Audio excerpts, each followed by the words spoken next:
Hey, what is going on, guys? Just getting everything set up here. I'm kind of a noob at the whole live streaming thing. I don't know any of you guys who saw my interview with was it Chris from the Thrift Shop Hustler the other day. The thing started out, and I'm like, oh my gosh, Chris, why am I hearing myself in the headphones? So just trying to get everything set up here. I'm kind of new to live streaming.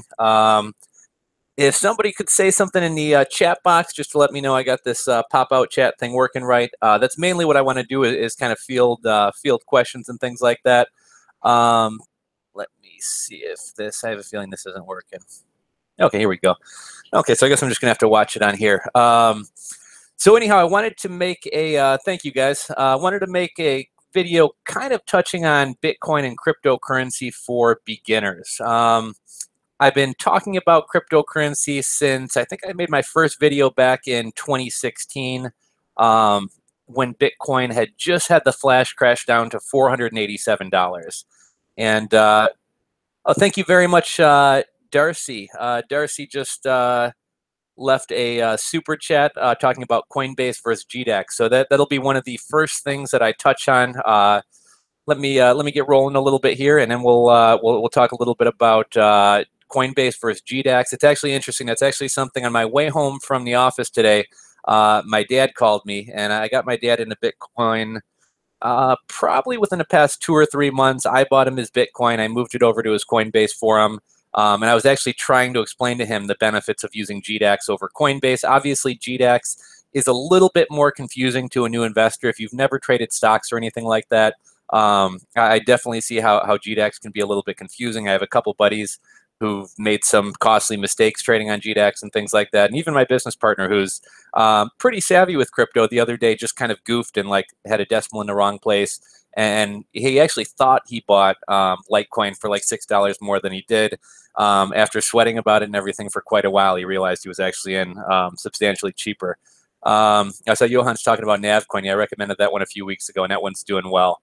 So anyhow, you know, I made my first Bitcoin cryptocurrency video back in 2016, back around the flash crash. I've actually been involved in Bitcoin and cryptocurrencies going back to, I want to say probably November, December. It was either Thanksgiving or Christmas of 2012. So I've been into this for a while. I started trading altcoins way back in the day before there were any really legit exchanges. Lost some money on one called CryptoRush.in, which I still have an IOU for. That kind of turned me off to altcoins for a few years. I also got into Bitcoin right before the big Bitcoin crash, so that kind of scared me away a little bit. And way back then, Bitcoin wasn't taken nearly as seriously as it was today. Back then, it was play money. It was money used for buying weed on the Silk Road. Like, nobody could have ever imagined that Bitcoin would turn into, actually, I shouldn't say nobody, because there's a lot of you know, cryptologist type people and people who've been big believers in this, and people who've helped with the programming and coding since day one, who were really believers. But for the most part, most of us never envisioned that things would get as big as they've gotten today. So I've been in the space for a while. I've traded Bitcoins, traded altcoins, used various exchanges, and I've made a lot of videos on the topic, but I sometimes forget that like new people are coming into the space every single day. And, you know, a lot of times I kind of forget that those people maybe aren't quite as up on things as those of you guys who've been following my channel and watching the, you know, watching the Bitcoin and cryptocurrency videos for quite some time. So that's kind of what I wanted to do today is kind of open this up to a lot of beginner questions. I mean, even stupid, you know, there's no stupid question. Do physical coins exist? How do I trade? Where do I buy Bitcoins, etc.? So one more thing before we get started, I do have a link down here in the description box. It is to Coinbase. It is an affiliate link. I'm not pitching anything in this. You know, there's no webinar. There's no course that I'm pitching here. But if you guys do want to sign up for Coinbase, there is an affiliate link. You get $10 in Bitcoin. I get $10 in free Bitcoin. It's a win-win. But yeah, I'm not pitching any courses here. Just want to answer questions and share some value. And I noticed we already have a lot of great questions coming in regarding SALT and NAV and everything else. So let's see, where should we get started? So yeah, any of you guys drop questions, I'll scroll back up as we get going here. I mean, if you want to know why Bitcoin has value or whatever else, we'll touch on all that. I will be touching on the GDAX versus Coinbase thing in a minute. One interesting thing I just wanted to touch on really quickly is one thing that really kind of shows you how far Bitcoin and cryptocurrency has come is I'm a big fan of Andres Antonopoulos. I'm probably butchering his name. If any of you guys are new to the crypto space, check out his YouTube channel. A lot of people repost his YouTube videos as well. He's a really, really big figure in the Bitcoin community. Knows a lot of stuff. He's one of the advisors on the the CME futures market, kind of advising them on how to roll the market out. Just recently, you may have heard him in the news. Somebody gave him 27 Bitcoins because Roger Ver of Bitcoin Cash, Bitcoin ABC, Bitcoin Unlimited, kind of the I don't know, the other side of the whole political Bitcoin Core versus Bitcoin Cash thing, was kind of poor shaming Andres Antonopoulos, saying, you don't have any money, blah, blah, blah. So this lady gave him 27 Bitcoins.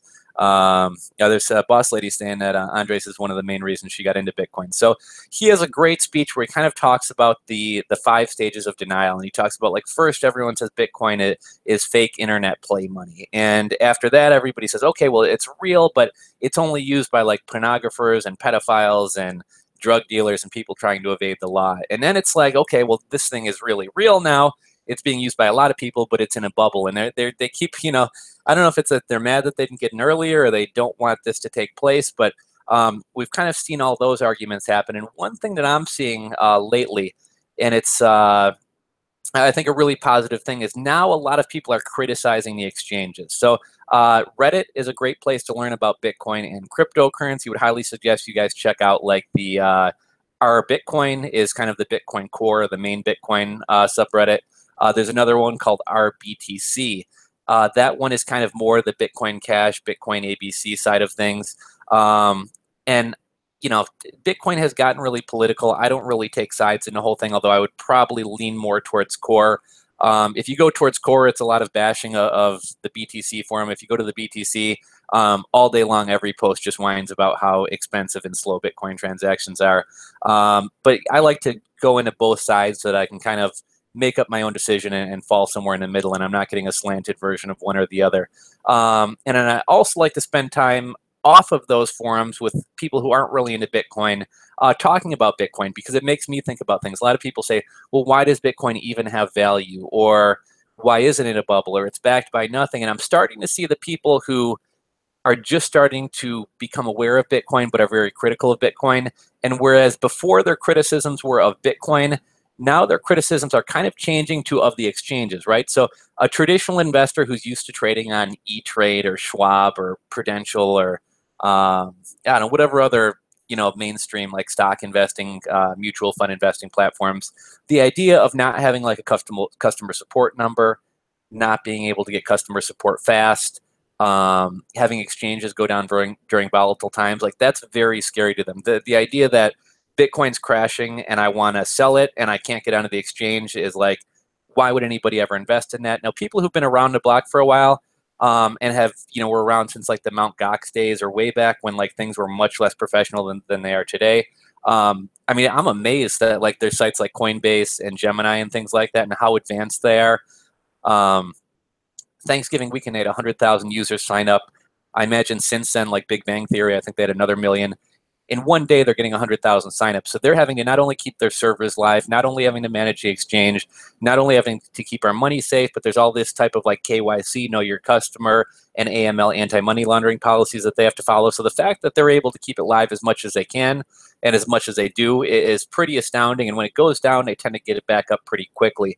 But now that the shift has gone from we're criticizing Bitcoin to we're criticizing the exchanges, and I think what's positive about that is the exchanges are not Bitcoin. The exchanges are third parties, and that's also something that can be improved upon. So the people who are very critical of Bitcoin are now kind of accepting Bitcoin, and now their beef is with the exchanges. So I think that's a step in the right direction, and people are starting to take Bitcoin seriously. So let's see here. We'll go up. Darcy had asked about Coinbase versus GDAX.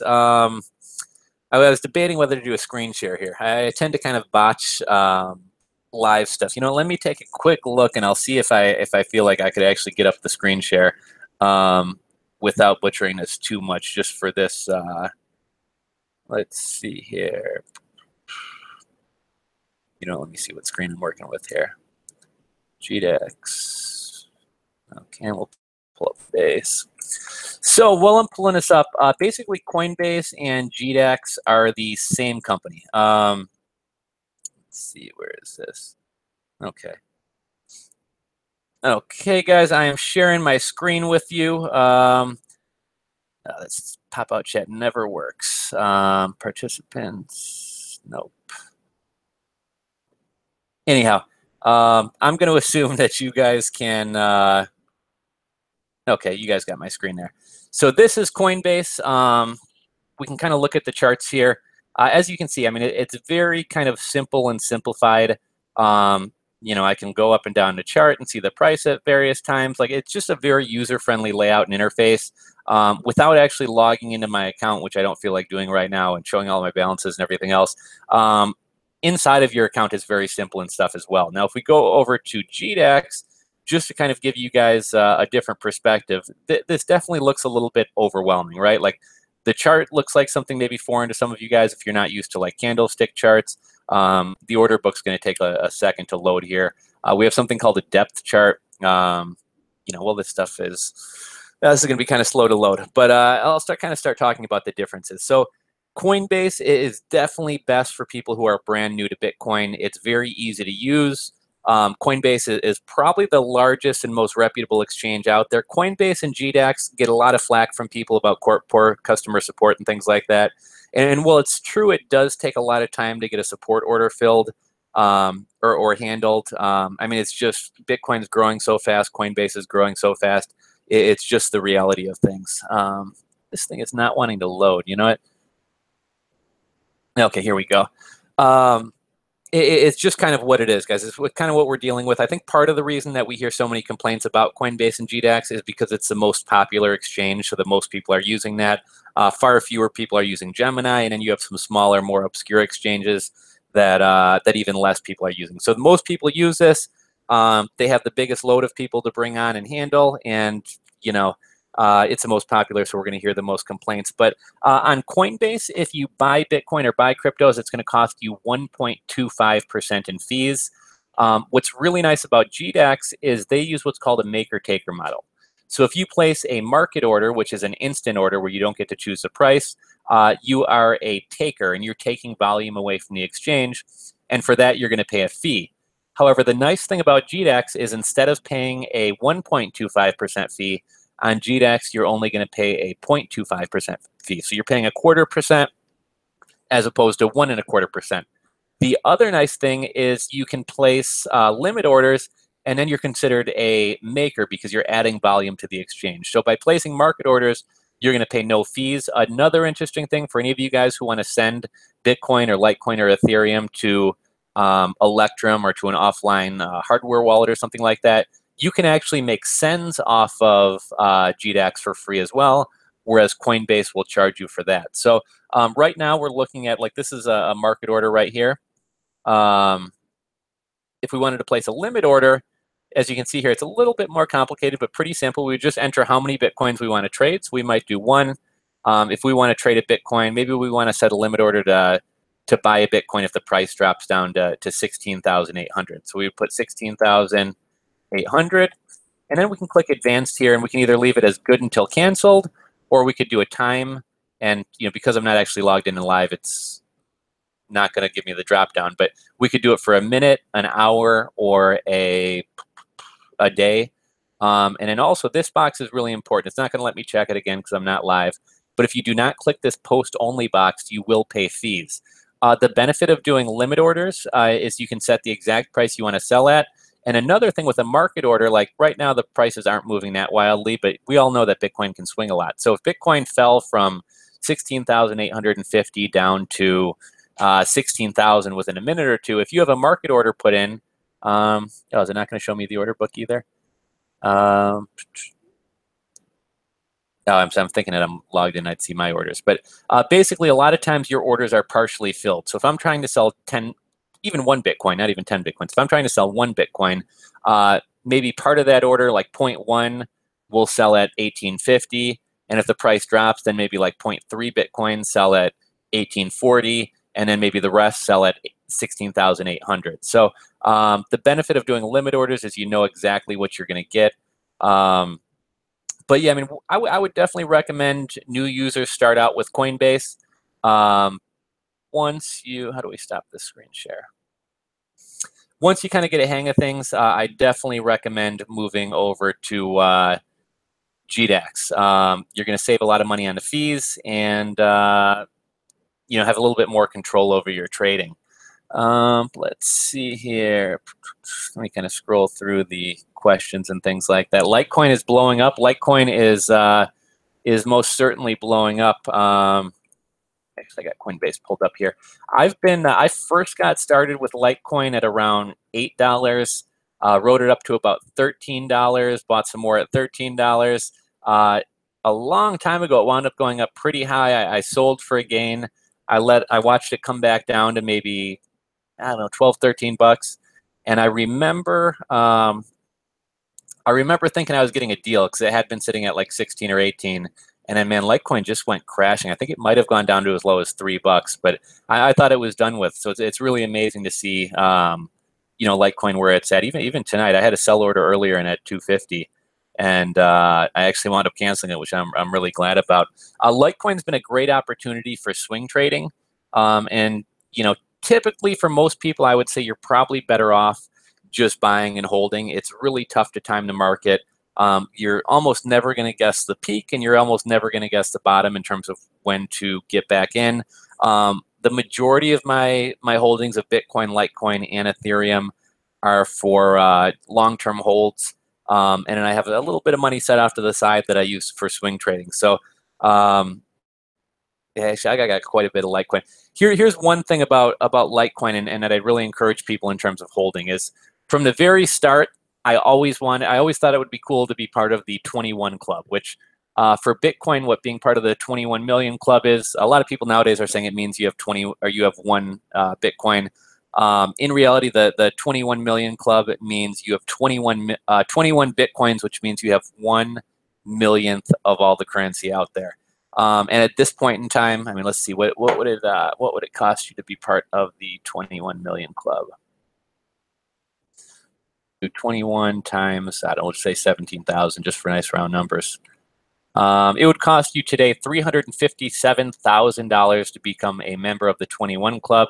Just to put this in perspective, when I first got into Bitcoin, it would have cost you $2,940 to be a member of the 21 Club. So back when Litecoin was really cheap, I said, you know what, there's the difference between Litecoin and Bitcoin. There are 84 million Litecoins. There's only 21 million Bitcoin. So if you want to have 1/1,000,000th of all the Litecoins, you'll need to have 84 of them. That's been a goal of mine. I wanted to do it before it got cost prohibitive. So way back when Litecoin was cheap, I got myself up to 84 and said, this 84 Litecoins I'm never, ever, ever going to sell. And then I continue to dollar cost average and get more, and those ones I can use to swing trade with. There's a little bit else I want to keep on the side to actually sell for some big profits if Litecoin goes to like 500 or 1,000. But I definitely have 84 Litecoins that I won't be touching that are kept offline in cold storage, and I want to keep those. I'm not going to say forever because it's stupid to get wealthy on paper and never plan on taking advantage of it, but I'm going to keep them for the foreseeable future. Let's see here, Litecoin blowing up. What's up, Than? What's up, David? Crypto wap wap.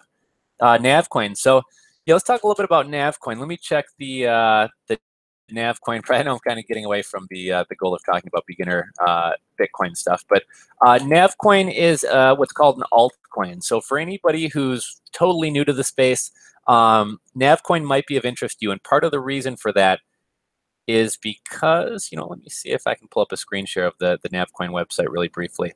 Navcoin's goal is to make cryptocurrency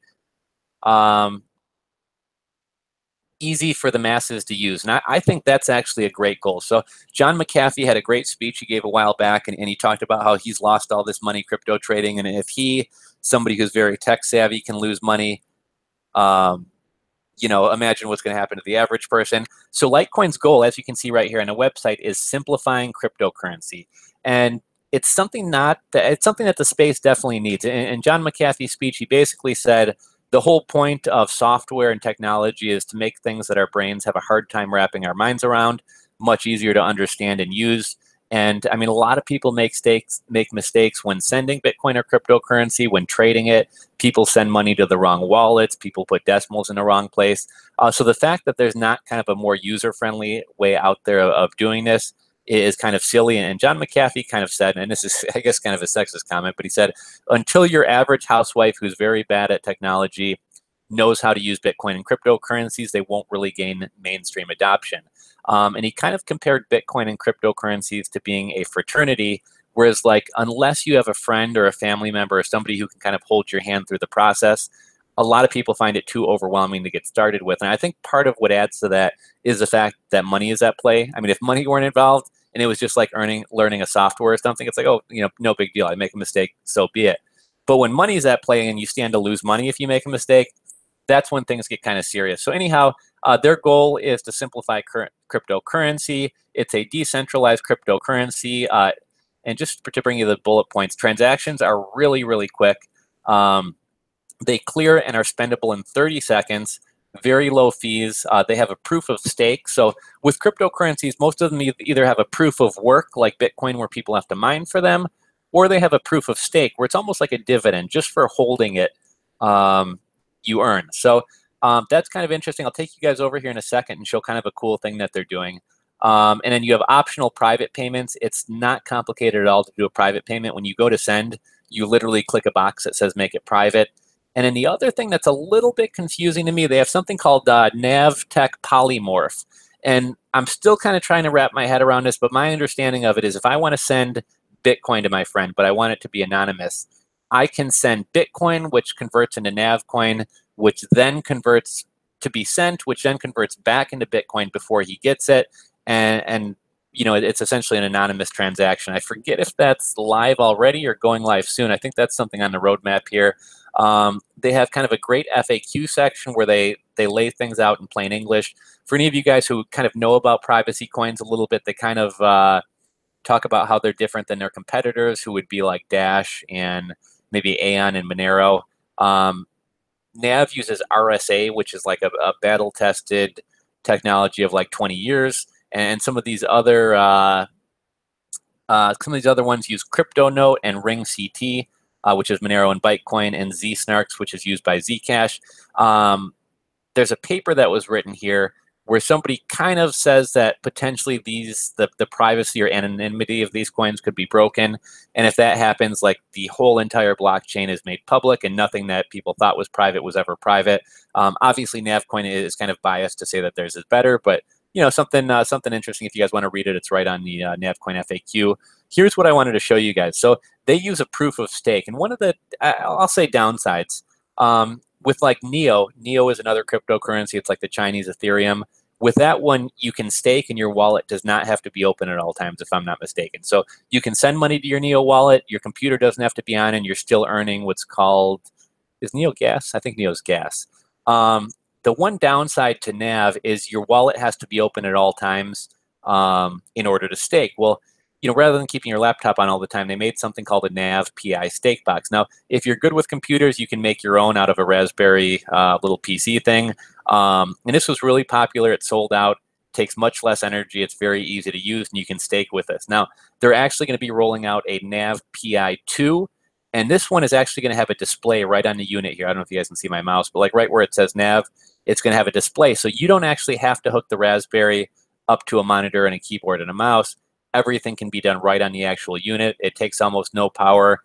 It's secure, and you can stake your own coins there. So I thought that was pretty cool and pretty interesting. Nav has had a nice run up on his own. Also, part of it is just that, you know, the huge rise in Bitcoin price has kind of floated Nav up a little bit as well. But I'm very bullish on Nav for the long term.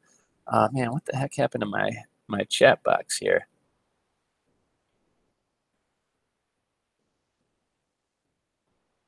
Okay, I guess we'll have to go over here. Litecoin blowing up. David from New Jersey. What's up, David from New Jersey? Should you store coins, trade on multiple platforms? So David Barron asked, should you store coins or trade on multiple platforms? Here's kind of an interesting thing that I'll say. in regards to kind of my opinion regarding keeping coins on exchanges and things like that. Actually, you know what? I'll be right back. I want to grab something to show you guys.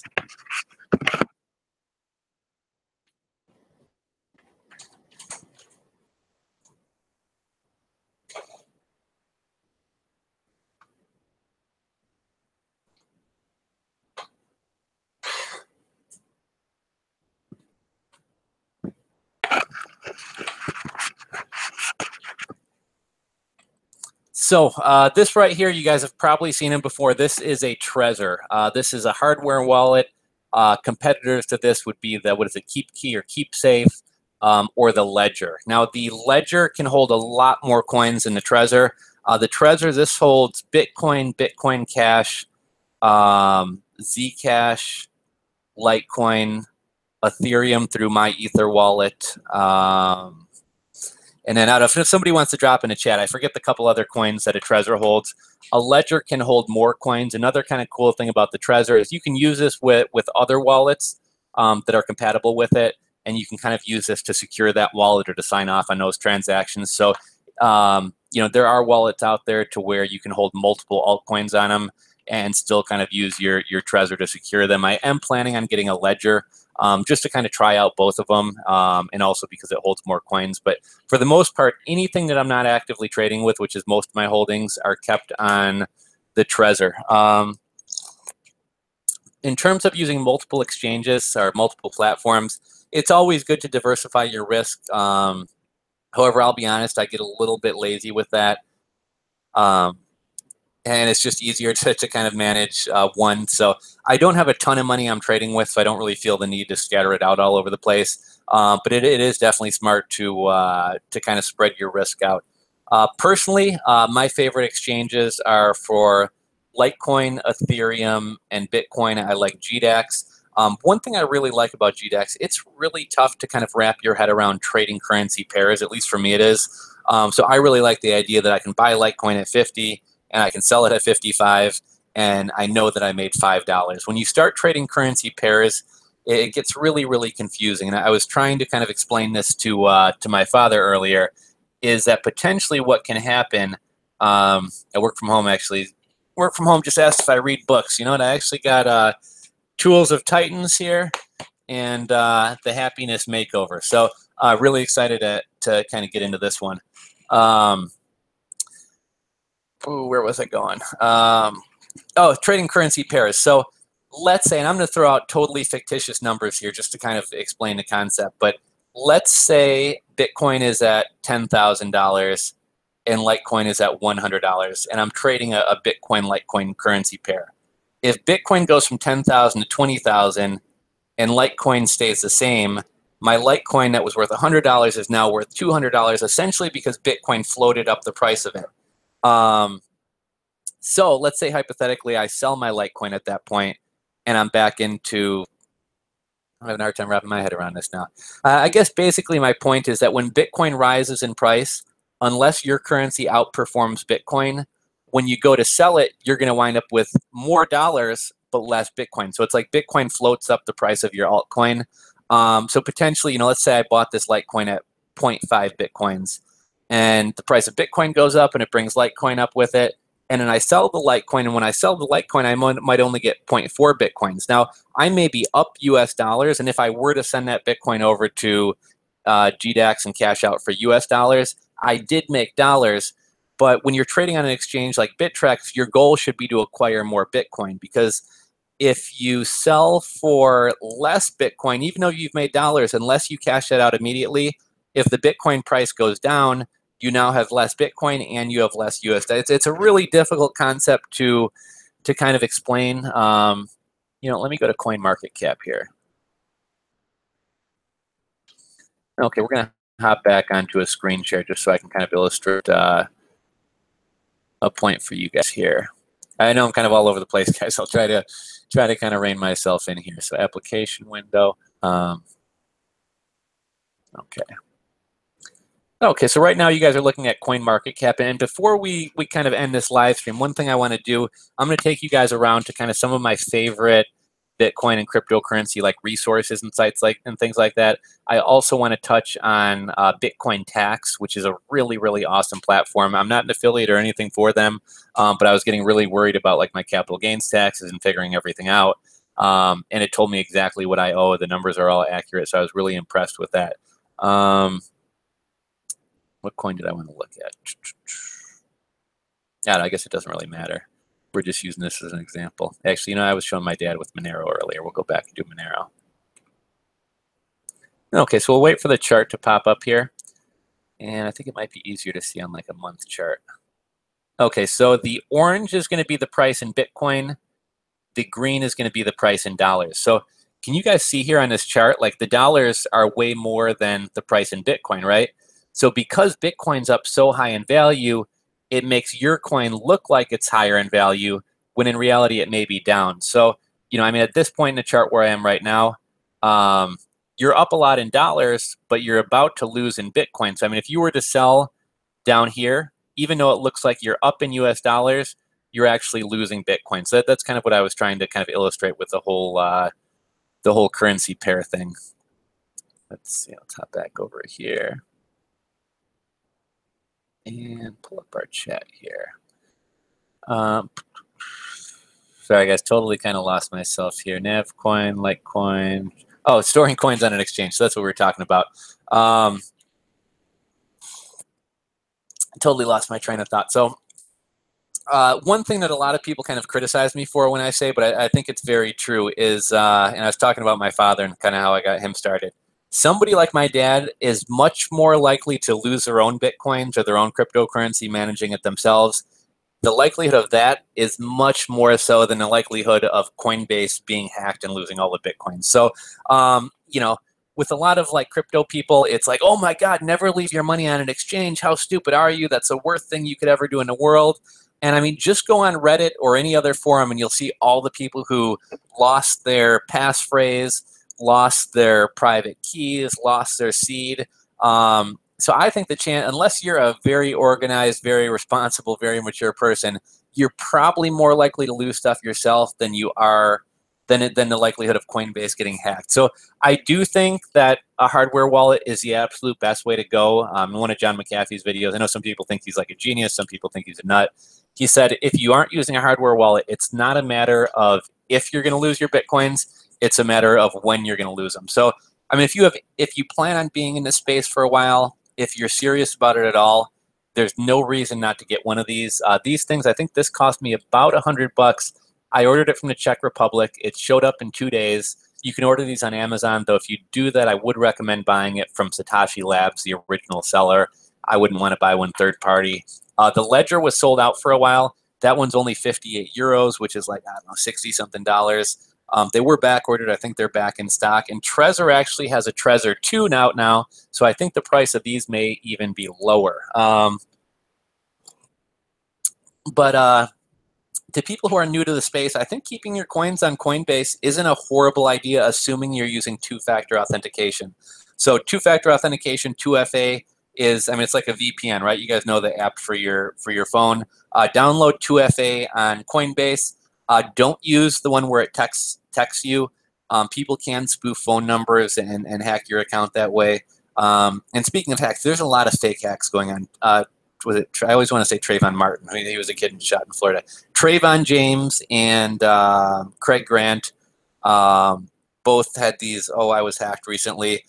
Really, I think BitConnect's going to crash. They know something we don't, and they're trying to get out early, or they're trying to dodge taxes. Then we have, what's the other guy's name? Tanner Fox saying he got hacked for $1 million or whatever. I mean, if you're not using 2FA, set it up immediately. There's no reason not to be using 2FA. And your account is pretty secure that way. Coinbase, if you're not actively trading with your coins, also has something called the Coinbase Vault.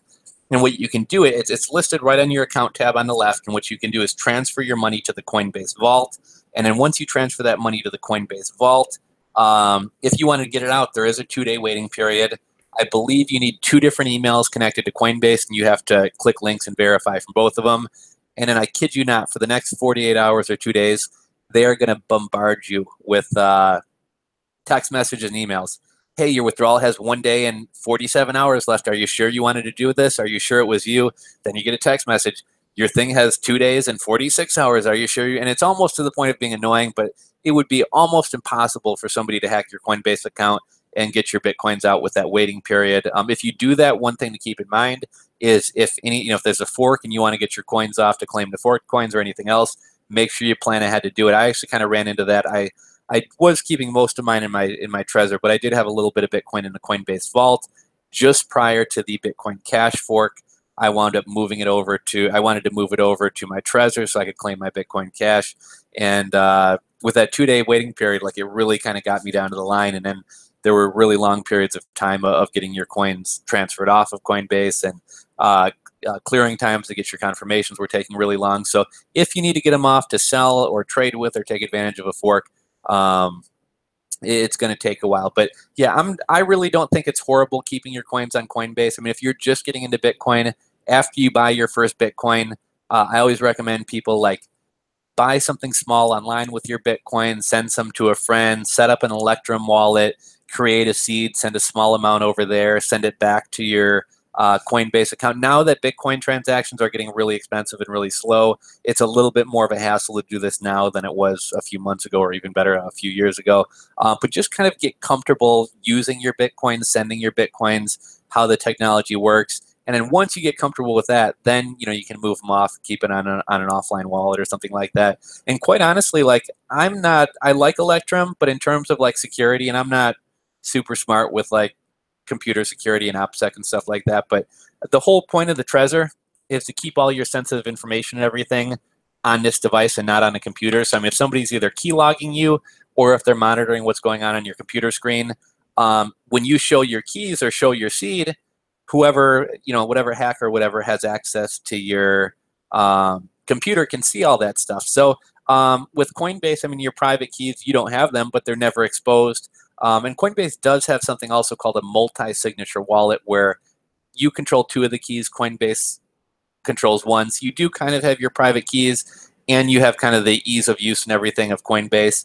But yeah, I'm not by any means one of these people who says it's super stupid to keep your Bitcoins on an exchange. Like, definitely learn the system and make a plan on getting them off there.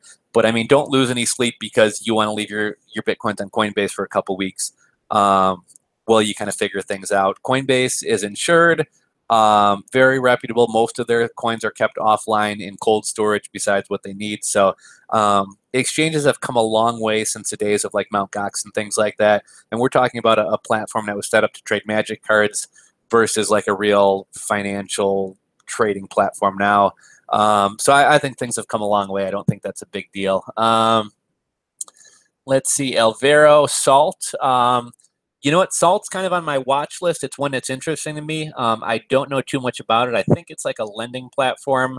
I will be looking more into that one. If someone wants to touch on what Salt is below, we'll touch that.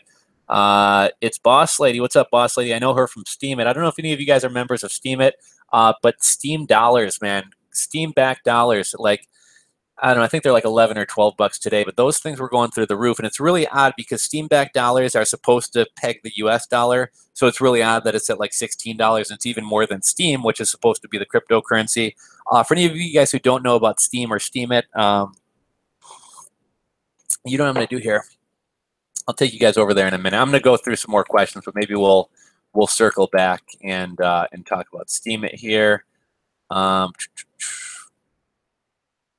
guess I'm just going to try to log in before I share my screen here. Yeah, I really want to talk about Steemit. Steemit, my interest in it and my enthusiasm for it kind of sways. When I first got on, I was really interested. I go through periods of frustration, like, man, I've been on here for a while and I never make any money. But with Steam-backed dollars going up, definitely some money to be made on there. And I mean, if you're a content creator, there's no reason not to be on there because you're already making content. You might as well like repost it there, and you have a potential to make some money. So I got my Steemit account open. We'll circle back and touch on that for a while. Darcy talked about the 5 stages. That's a great video. If anybody wants to, just because we've been referencing it, if anybody wants to pull up Andres Antonopoulos' video of like the 5 stages of grief or whatever it is, somebody pull that up on YouTube, drop it in the comment section below it. Add it to your watch list if you're curious about that. 5 stages of grief is what Boss Lady said. Yeah, if somebody wants to drop that below, would love that. What do you think of USI Tech? I'm not really familiar with what that is. Has Amazon made a public stance on cryptocurrency? So Sean Giacomini says, has Amazon made a public stance on cryptocurrencies? You know what's weird? Like, I think, if I'm not mistaken, I think Whole Foods deals with Bitcoin or accepts Bitcoin. And Whole Foods is owned by Amazon. So if that's true, which I believe it is, I guess Amazon is sort of already in the cryptocurrency space. Overstock.com. I really got to give props to Overstock.com. And a CEO of Overstock.com, they've been accepting cryptocurrency. They've been accepting Bitcoin for years. And more recently, they've started accepting pretty much almost, I think, like over 40, 45 different cryptocurrencies. So, I mean, the foresight of that guy to be such an early adopter, I think they use Shapeshift to kind of take the payments and switch it into dollars. Now, I thought this was really interesting. So if you're selling a software or something like that, it's cool if you accept crypto, but it's very easy, right? Like, if I make a software, whether I sell it to one person or 100 people, it's not really costing me any extra. However, when I have a product with a fixed price, right, this Trezor cost me $80 to manufacture, it's pretty ballsy if I decide to keep like 100% of my profits in Bitcoin, because I have to pay, that's actually dollars coming out of my pocket for every one of these things. So I know for like the first year or two that Overstock was accepting crypto, they were keeping 90% of it in Bitcoin and 10% in cash. And I think in large part, that's why you've seen Overstock's stock price go up so high, is because they're literally getting rich off Bitcoin. And then I think they switched to 50-50. But again, for a company with like hard costs, that's really, really cool. So Overstock's doing it. There's been a lot of hype about like, oh, I think Amazon might start accepting Bitcoin or whatever else. I really don't think that's going to change the game.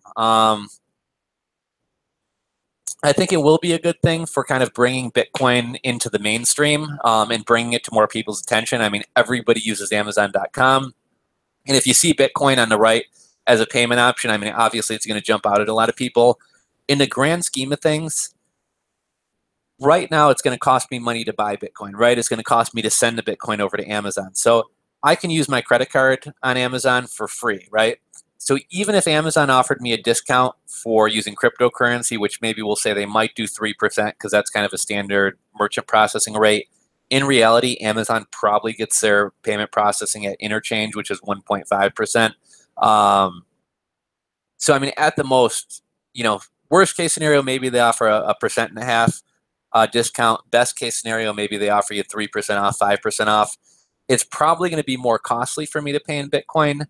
And I mean, I'm a huge proponent of Bitcoin. I think Bitcoin definitely has its place, and I'll share kind of my experience as a processor who falls into a high-risk category, who has a really hard time getting merchant processing from credit card companies. I pay over 7%. I've been quoted as high as 15%. So Bitcoin definitely does have its place, but I mean, right now, my debit card or credit card is easier to use and cheaper to use. So I mean, I'm probably going to use that instead. People who are up a lot of money on Bitcoin, they may opt to spend their Bitcoin. And kind of an interesting thing going on. There's something called the Cryptocurrency Fairness Act. Currency Fairness Act. And I think there's a Republican and a Democrat sponsoring this. Basically what it is, the way things stand right now, if I buy Bitcoin at $100 and it goes to $1,000 and I go buy a slice of pizza at a pizza shop, I'm supposed to calculate my capital gains on that $3 slice of pizza against the $900 I made on Bitcoin. Now, obviously, that's not really realistic. Nobody is really going to do that. So what they've proposed is something called the Cryptocurrency Fairness Act. And the idea is that all purchases under $600 you won't have to report capital gains on those. Now, the really cool thing about this, if it passes, is that for those of us who have Bitcoin, we can essentially live off our Bitcoin. And as long as the transactions are under $600, that is completely tax-free. So you can essentially live off your gains paying no taxes as long as you buy stuff. Whereas if you cashed out through an exchange, you're responsible for paying either long-term capital gains, which are 15%, or short-term capital gains, which are, I think it depends on your tax rate. I want to say, for a lot of people, probably like 28% or something like that. So that's one really, really kind of cool thing being talked about. But I mean, is it going to be a huge deal if Amazon accepts Bitcoin? I think maybe yes, from the perspective of bringing it to more people's attention. But I mean, in the grand scheme of things, Not really, I don't think. What are your thoughts of Genesis mining? You know, Ralph, I've always been kind of critical of cloud mining. I always kind of wondered, like, if these companies can make all this money mining, why do they need my money, and also why do they want to share their profits with me? And that's kind of my same thought process. I know it's not really probably fair to do so, but I kind of put cloud mining in the same category as HYIP programs or HYP programs like BitConnect, like Laser Online, like BTC Hash. I've never really tried those. I started catching myself calling them scams, and I was like, you know what, that's kind of unfair of me to call something a scam if I haven't personally participated. Like, if I'm going to call it a scam, I should lose my own money so I can definitively call it a scam. So I haven't tried BitConnect yet, but I have kind of a funny story. So I actually put up a Steemit post a while back, and I may have touched on it in a YouTube video, but I did an experiment, and it was called, or my post was called, I'm going to lose $50 to Laser Online so that you guys don't have to. And then I also followed it up and did BTC Hash as well. So Laser Online, I got in. They promised 12% interest per day, and their program is even crazier than BitConnect. Like, I don't really buy into BitConnect, but Laser Online is supposedly a laser company. If you're a legitimate laser company, you can get a bank loan. You don't need to pay me and everybody else 12%. But anyhow, I was making a little, I only put 50 bucks in, but I was making a couple bucks every day. I think after 14 or 17 days, my thing came mature. It was up to like $104, or no, it was up to like, I don't know, was it 70 something dollars? Anyhow, I reinvested stupidly. I should have just pulled my money out. And then some more money became available, and I'm like, you know, I'm going to cash out just to make sure that I can actually cash this stuff out. They say you're supposed to be cashed out in 48 hours. 48 hours goes by, 3 days, 4 days, a week, 10 days. Excuse me. Then the exchange starts, or then the site starts getting glitchy, not being online, 404 errors. I submit a support ticket, like, I'm pretty sure you guys are exit scamming, but just going to see if you're going to pay me. And they send me back some form letter, like, please do not open multiple support tickets. So yeah, got burnt by that one. Did another one, BTC Hash. I put in 50 bucks worth of Litecoin. $24 became available. I tried to withdraw it about a week ago. Still pending. There's no way to contact them. No. Oh, and with the laser thing, I should add that they've removed any history of them ever being around from online. Like, all their YouTube videos are gone. All their social media profiles are down. BTC Hash is still up. I'm waiting on like 10 days, 2 weeks on a withdrawal that should have been done over a week ago. So I've pretty much had it with these HYP programs. I never believed in them from the start, but I mean, that just kind of confirmed my thought about that. But in general, any kind of gimmick that's going to make you more money, I tend to think that the opportunity cost is more. Like, if you get scammed, what would that money have done if it were in Bitcoin? And I made a video about this the other day. Some of you guys may have seen it, but probably about a year ago, maybe even a little bit less than a year ago, I moved into this house back in. I bought it in November. I moved in sometime in December. But a buddy of mine, my buddy Terrell, he may be watching. What up, Terrell? If you are, he was doing these binary options, which are complete garbage back then. And I told him, I'm like, dude, start doing cryptos. He was trying to trade penny stocks, but any of you guys who trade stocks know, like, your money has to clear, and it takes like a day or 2 or 3 days. And if you try to keep trading, they give you some warning about free ride rules. So he only had about $1,000 to work with, and he couldn't keep rolling over that money without waiting periods. So I was like, start trading, altcoins. He came over by my house one day, brought me a 6-pack and a bottle of booze or something, kind of like a housewarming gift. And we sat down, and I walked him through Coinbase and GDAX and everything else, and I sent him $10. And I was like, here you go, man, just to help you get started. This is how I send it to you, blah, blah, blah. Anyhow, he never followed through with actually getting started trading. Fast forward about a year from now, it was actually the other night, right before I started the live stream with Chris. And he called me as I was driving home from the office, and he was like, I heard Bitcoin hit 19,000, and I thought about you, and I want to get in on this, and I just wanted to pick your brain and ask you some questions. So we talked for a little while. I'm like, you know what, buddy, I got to get this live stream set up. I said, I'll hit you back later. So I do the live stream. I get off, and I look, and I got a text, actually. I'm expecting something. I got to check my text messages real quick. I get a text message. Litecoin is at 254. My dad I got my dad like hooked on cryptos now as well, whereas like back in 2012, 2013, he was kind of laughing at me for it. But anyhow, my buddy texted me a screenshot, and I actually posted it in the video. That $10 I sent him probably, I don't know, we'll say it was sometime between November and like January, February of this past year. His Coinbase account was showing a balance of $225. And this is when Bitcoin was at like maybe 14,000. So I mean, if we were to take the number from when it was at 19,000, he probably would have had over 300 bucks. So I mean, that kind of goes to show you like the power of holding, for lack of a better word. So I mean, for me to lose 50 bucks on laser or whatever else, like what that money would be today is just kind of crazy. So I don't really try to, I would rather just buy and hold than, potentially lose money to some gimmick. Is it an idea to make proof of stake video for beginners? Johan, that's a great idea, actually, kind of how to stake. For anybody who wants to try like proof of stake coins and stuff like that, maybe somebody can help me out and drop a list of some of the various proof of stake coins. But Neo and Navcoin are two of them that really kind of come to mind for me. Neo is really cool just in that they have one of the simplest wallets out there. If I can get Neo for, I don't know, say like under $33, whatever that's trading in relation to Bitcoin right now, I definitely think that's a buy. I believe IOTA is going to be big. I was kind of kicking myself for not getting in on IOTA. I believe IOTA just inked a deal with Microsoft and Samsung. I think that's why they shot up really high. I'll be honest, I don't own any IOTA. I think I have a Bittrex account, a Poloniex account, and a Kraken account.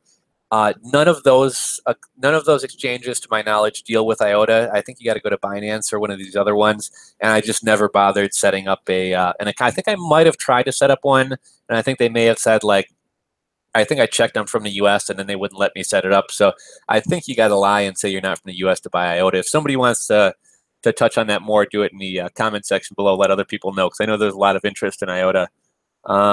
USI Tech only gives you 40% return on your capital right now, which is a good time to mine. Okay, so it sounds like USI Tech is some kind of either HYP or mining program. Vincent, if you're in the US, you will likely have to pay taxes on those gains. It's me, Boss Lady, just brought up a good point. So let's talk taxes. So a lot of misinformation out there regarding taxes. If you are holding your Bitcoin or crypto and you never sell it, you do not owe taxes. If you bought Bitcoin for $1,000, your account's now valued at $20,000, you don't owe anything. Until you sell it, you owe nothing. If you send it off of Coinbase, you are not charged for that, although I will give you a heads up. Coinbase, if you go to the tools section and then click the reports, Coinbase actually has like it'll say beta next to it, and it says something in regards to, what is it? I don't know, Coinbase tax report. Now that will sort of kind of give you an idea what you owe in taxes, but here's the downside to it. They'll track my buys and sells and capital gains and things like that. However, I use a Trezor, right? So if I send a Bitcoin off of Coinbase to my Trezor, that's not a taxable event. I haven't sold it. However, Coinbase's report is going to display it as if I sold it and show that as a gain. So do not use Coinbase's report to try to figure out your taxes or capital gains. It's not accurate. A couple sites for doing that. One decent site is called cointracking.info.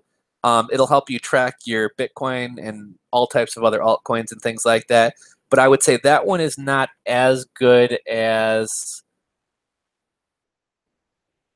Bitcoin tax. Let me see, Bitcoin tax. Bitcoin tax, it's free if you have under 100 trades. So if you're not a very active trader, you can probably use Bitcoin tax for free.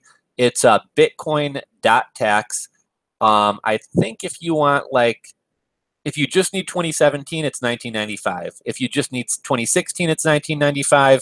If you need 2013 to 2015, I forget how much they charge for that. It's a little bit more. It might be like 60 or 80 bucks. But this program is awesome. It figures out your capital gains, what you owe in taxes.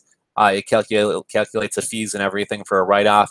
And actually, just with the toggle of a button, you can change it from first in, first out, last in, first out, specific. I forget the name of the other one. Specific something. Actually, I'm going to drop one more article here, too. Bitcoin. That brings me to another thing. So A lot of people are saying you don't have to use first in, first out areas, and a lot of misinformation out there. I'm going to drop an article in the chat. See if this shows up. Okay. Oh, Bung Ripa. Bung Ripa, thank you for the, if you have a ledger, is your coin offline? Also, what do you think about Ripple? Bung Ripa, I am definitely going to touch on that in just a second. I apologize, I get kind of flustered on these things. I just dropped an article called Brave New Coin, and basically they kind of lay out the first in, first out, etc. Basically, for anybody who's kind of not really up on like taxes and stuff like that or investment taxes, if I buy Bitcoin and I buy more Bitcoin and I buy more Bitcoin and then I sell Bitcoin, it would be advantageous for me to match the higher priced buy with my sell, right? Because it's less capital gains. But what first in, first out says is that my first purchase in has to be the first one out. So I pulled my numbers on Bitcoin.tax. Using first in, first out, I owed like 6,600 in taxes. Using last in, first out or specific identification, I think I owed 1,300 on one, 3,300 on the other. So I guess my point here, and this article kind of lays out why they think first in, first out is the right way. But when have you ever known a government, and specifically the IRS, to give you a break? So, you know, if you think that the government's going to let you pay the lower tax rate or pay the tax rate based on the lower amount, whether it be first in, first out, last in, first out, or specific identification, the government never gives you breaks, guys. If you have a ledger, is your coin offline? I'm going to answer this right now since it's a super chat. And he put in $5. Thank you very much, Bung Bunga. I don't know if that's about bongs or buttholes or what, but I like your username. So here's the thing: like, people talk about my coins are on my Trezor, and I probably even say it too. It's just kind of semantics. There are no Bitcoins held on this device. This holds the private keys. And one interesting thing about the Trezor versus the ledger. So the ledger, with the ledger, I believe you can actually see your private keys. You can actually view them. With the Trezor, I can't see my private keys. There is no way within the features that, you know, there's no like display private keys. Part of the security of this device is that I'm not able to see my private keys and nobody else is either. Basically, if I were to ever lose my Trezor, I have a, I believe it's, is it 12 or 24? I think it's a 24 word seed character. So as long as I know those 24 words, I can buy a new Trezor and recover my seed on there, or I could use a wallet like Electrum or some of the others that are compatible. Oh, my coffee's getting cold. That are compatible with this. And I could put in my 24 character seed into Electrum, and I could restore my wallet on there. Oh, and then as far as Ripple, here's my thoughts on Ripple, Bunga Ripa. I had bought some a long time ago. I bought it like 60 cents. I bought it like 40 cents, and Ripple tanked. I think Ripple for the longest time now has been sitting from like 18 to maybe 26 cents. I have a couple buddies who are really, really bullish on Ripple, and I really don't like Ripple. Partly because I kind of got burned by it, and once a coin burns me, I kind of get turned off to it. The other thing, look at right now, all the altcoins are going through the roof, and what's Ripple doing? I mean, it's not really doing anything.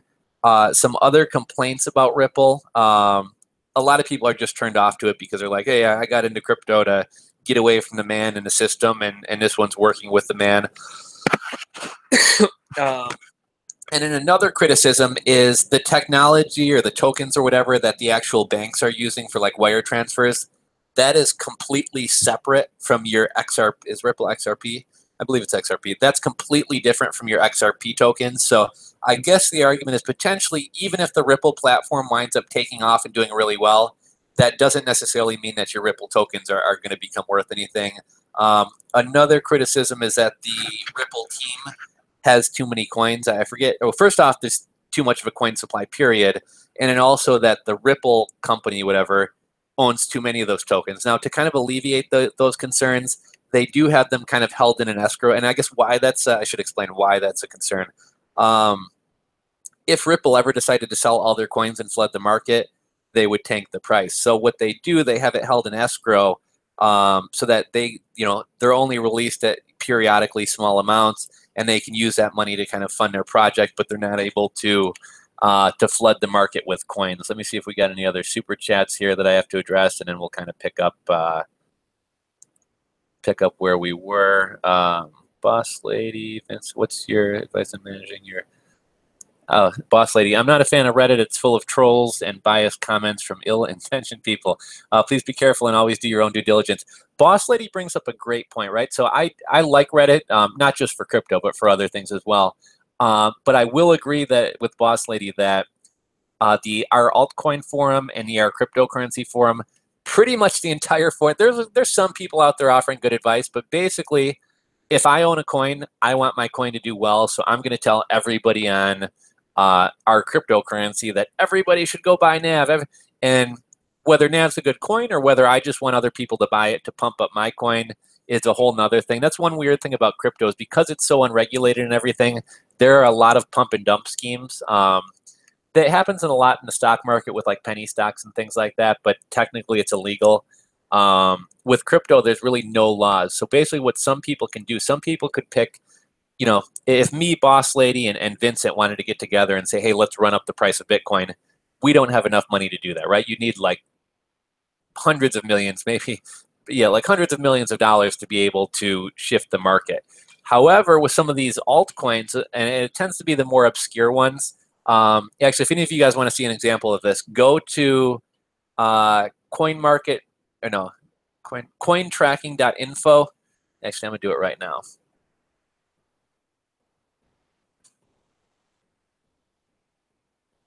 Okay, going to hop back to a screen share really briefly here.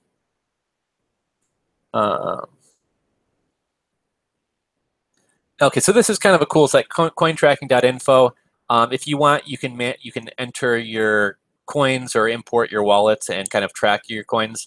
But what I like to do here is go to coin and coin trends. And what's kind of cool here, it's going to load in a second here, and we can see, the coin, the type, the price in USD, the price in Bitcoin, the volume of trading in Bitcoin, and then we can see the hour trend, the 24-hour trend, the 7-day trend, and the 30-day trend. So if I click this, I can see the coin with the biggest loss in the last hour and the biggest gain in the last hour. If we go to 24 hours, see, this is kind of low. These markets have kind of gotten tame. Like, it's not uncommon to see a coin up 3,000% in 24 hours. See if we go to 7-day, if we get some interest. It's 900. Yeah, these numbers are actually very tame. I've seen coins go up 3,000% in a day, 6,000% in a day. But basically, if you see the volume here, I mean, these ones have like no volume, but like 29 Bitcoins in the grand scheme of things is nothing. This Gaia coin, not even a full Bitcoin of trading volume. So what people will do if they want to pump the market, me, boss lady, and Vincent get together and we're like, hey, there's this low market cap coin. Let's all buy a bunch of it. Let's run the price up, and then we're all going to sell it, pull our money out at the top. That's going to send the market tumbling down, and we're going to leave everybody else, what people often refer to as the bag holders. So for that reason alone, I tend to not mess with low market cap coins. They're too easy to be manipulated. But that's just that's also kind of an interesting site if you want to be able to kind of see like what's up or what's down in 30 days, a week, an hour, etc. So that's kind of a cool tool right there. Let's get back to some questions. Proof of stake, that was a good idea. Managing your hold investments when you made a good amount of gains. Okay, Vincent, so that's actually Vincent said, what is your advice on managing your hold investments when you made a good amount of gains? I'm new to this and more than doubled my money right now, but it's getting hard to hold. Nice room, by the way. Oh, thank you. I see my, we went shooting the other day, I got my gun thing up, or my target up there. Anyhow, you're going to see a lot of people in Reddit and in the crypto and Bitcoin space in general who are going to say, I'm never selling, hold, never, never sell, never take profits, blah, blah. Like, to me, that's stupid. And the Bitcoin community can get to be kind of a big like circle jerk too, like a million memes about how we hit this number and I'm never selling. And I wish the price would go down 75% so I can buy more cheaper. Like what kind of idiot wishes that their investment goes down in value? Like, how stupid do you got to be to wish your investment goes down in value? Like, that's just so dumb to me. And it's almost, some people think that like all, I don't know, what's the word I'm looking for? Like risk avoidance, common sense, whatever, goes out the window because crypto's involved. Like, by no means do I think it's silly if you're up a lot of money to take your initial investment back out. I don't think it's silly to take your initial investment out plus some. So that's kind of what I was talking about with Litecoins, right? So with Litecoin, I always want to have 84 Litecoins. I also want a little bit to trade with. And well, I've made a little bit of money trading with Litecoin right now. Like, if Litecoin were to go up to $500, I want to have a little pool that I can sell for big profits without affecting my main holdings. So, I mean, I can't give you exact numbers. I mean, I guess all of us are at different points in our life. I mean, if you're living check to check, I would definitely encourage you to pull out some profits. At the very least, if you don't have an emergency fund set up, get yourself an emergency fund. If you have any home repairs, if you don't have a slush fund for if your transmission goes out, like if you don't have some money in savings, if you don't have an emergency fund, etc., like I definitely think, personally speaking, at least, I would definitely take out my initial investment plus some gains. The one thing that kind of muddies the waters with this a little bit is like, I'll take money out when I'm up, but I'm always dollar cost averaging in as well. So I know some people might argue like, okay, you sell your Litecoin today for $250. Next week, Litecoin is going to be at $300, and you're still putting in $50 a week or dollar cost averaging. So why would you pull it out when you're just going to wind up paying more? But that, when I'm dollar cost averaging, it's a small amount that I'm putting back in every week, and hopefully that's going to grow as well. But yeah, I mean, I'm not by any means shy about taking money out. I think everyone kind of knows what's right for them. Look at how much Bitcoin and cryptocurrencies have grown thus far. And we're not even close. I mean, we're getting close, but we're not even in the mainstream adoption period. The percentage of people who invest or use the internet or whatever else, in regards to like the percentage of people who are into Bitcoin, like Bitcoin is far, far from mainstream. So if we're at these levels of market cap, and volume and price, and we're not even at mainstream adoption, imagine where it can go. I mean, I don't know what number to throw out there. 100,000 a coin, 500,000 a coin. John McAfee says he's going to, would eat his penis if it doesn't hit 500,000 a coin by 2018. I mean, a lot of bright people and very knowledgeable people are throwing out crazy numbers. I mean, I really do think the sky's the limit. One thing just to kind of put it in perspective, because I do think people should take gains, but just to kind of also encourage you to hold. There's only ever going to be 21 million Bitcoins. To date, I think about 16,800,000 Bitcoins have been mined. Of those Bitcoins mined, 20% have been lost. So we'll just say for round numbers, 3 million. So we got 21, 19, 18, 17. Satoshi has 1 million Bitcoin, right? So that brings it down to 16. In terms of whales, there's actually a really cool chart that you can kind of see the breakdown, because the blockchain's public, right? So we don't know who owns what wallets, but we can see all wallets. Man, what did I do with that chart? There's a really cool chart. If somebody wants to post it, there's a chart where you can see like how many wallets hold 0 to 0.00001 Bitcoins. How many wallets hold between like $500 and $1,000 worth of Bitcoins? There's only 2 wallets with over 100,000 Bitcoins. But if we look at that chart, we can kind of figure like how many people are holding multiple Bitcoins, how many whales there are. So we'll say, conservatively speaking, that's another 2 million. So we're at 4, that's 6. So 21 million minus 6 is 20, 19, 18, 17, 16, 15. And it's probably lower than that. There are 15,800,000 millionaires in the world. So I mean, Bitcoin's still young. It's still an experiment. Could it crash and burn? Sure, anything's possible. But let's assume that Bitcoin continues on a trajectory it's on, and it becomes like a serious asset class that everybody wants to own. There are not enough Bitcoins out there for every millionaire in the world to own a Bitcoin. So that's kind of like crazy to think about, right? Like, if you own a Bitcoin, you are one of, again, just kind of guesstimate, we don't know, but if you own one whole Bitcoin, you are one of probably 811,000 people in the world or less. So there's probably 811,000 or less people in the entire world who own one full Bitcoin. So, you know, you're among a very small percentage of the population if you own one Bitcoin. Another thing, and I think people get so wrapped up in making money off Bitcoin and it being an investment. But just to put this in perspective, I got kind of two stories I'd like to tell here. The first is, and I talked about this a little bit earlier, my business is considered high risk. PayPal shut me down 2 years ago, despite having done over $2.5 million worth of transactions, never having a single chargeback.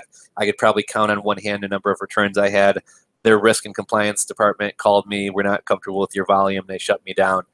I had to call over 300 different merchant processors and banks to get a merchant processing account. One quoted me 15%. Another quoted me 7%. Right now I'm paying over 7% in merchant processing fees. I'm limited to how much I can process per month.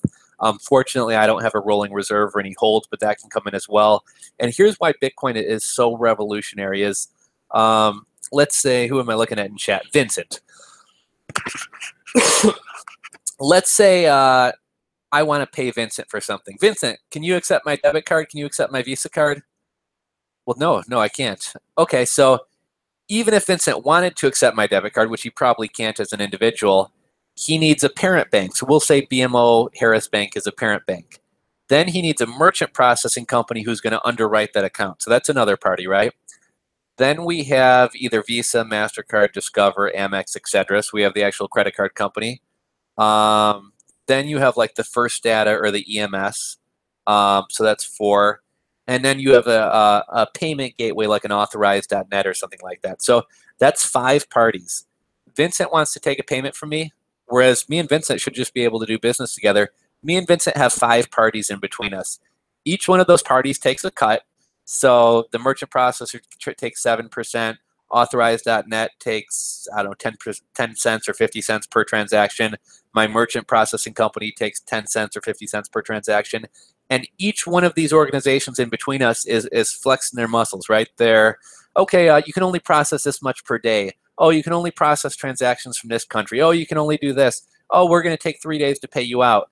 Something that's so complicated, Vincent just wanted to give me money. We have 5 parties in between us, all imposing rules on us and taking fees. And what Bitcoin allows me and Vincent to do is transact directly with nobody in the middle. And while there are fees for spending Bitcoin, there aren't a million companies out there with their hands in the jar. So that's one thing.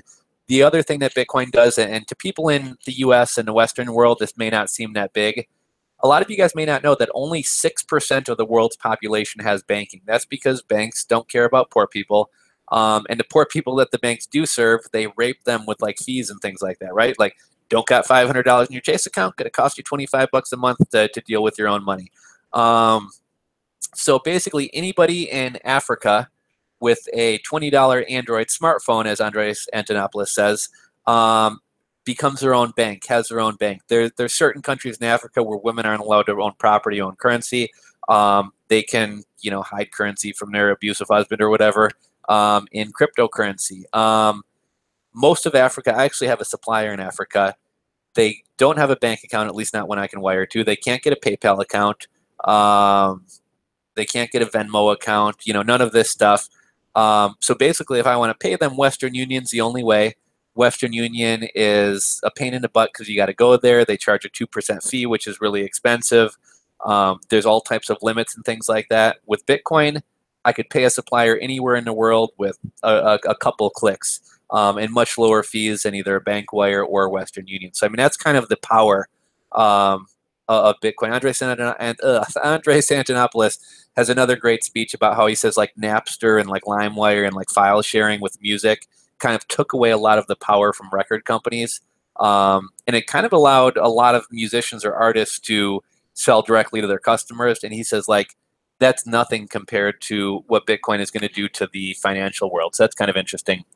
Do you think IOTA and EOS have potential? You know what? I know those are both great coins. Unfortunately, none of the exchanges that I deal with, allow me to buy IOTA or EOS. I've been talking with Brian Phobos from Steemit a lot about EOS. I am very interested in it. I just haven't I got to open up an exchange account that actually lets me buy it. But I do think IOTA is going to be big. It's already blowing up. Let's see. We talked taxes. Keenan QHD. Thanks, Johnny, for getting me into Bitcoin last year. I bought when the price was around $600 and made some great gains. That's awesome, Keenan.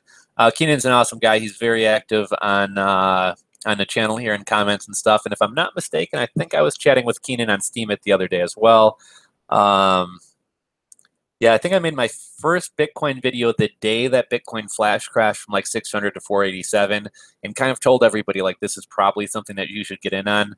32 watching live, hit that thumbs up button so more people can find this stream. So Boss Lady, thank you so much. You know, it's kind of funny. I have a pretty big following on YouTube, 70,000, and in fairness, I don't really promote live streams as well or as much as I should. I've only done a handful of them, but yeah, it's kind of funny during my last live stream. Which is really weird because I actually think of this channel as having a lot of great engagement. But during my last live stream, somebody was like 70,000 subscribers and there's like 12 people in this room. And me and Chris did kind of go on spur of the moment. I hadn't really promoted it. But yeah, so it's really kind of amazing. I was doing a Litecoin giveaway a while back. And again, I have a good number of subscribers. I was giving away Litecoin back when Litecoin was under $50. Maybe some of you guys in the room actually won it.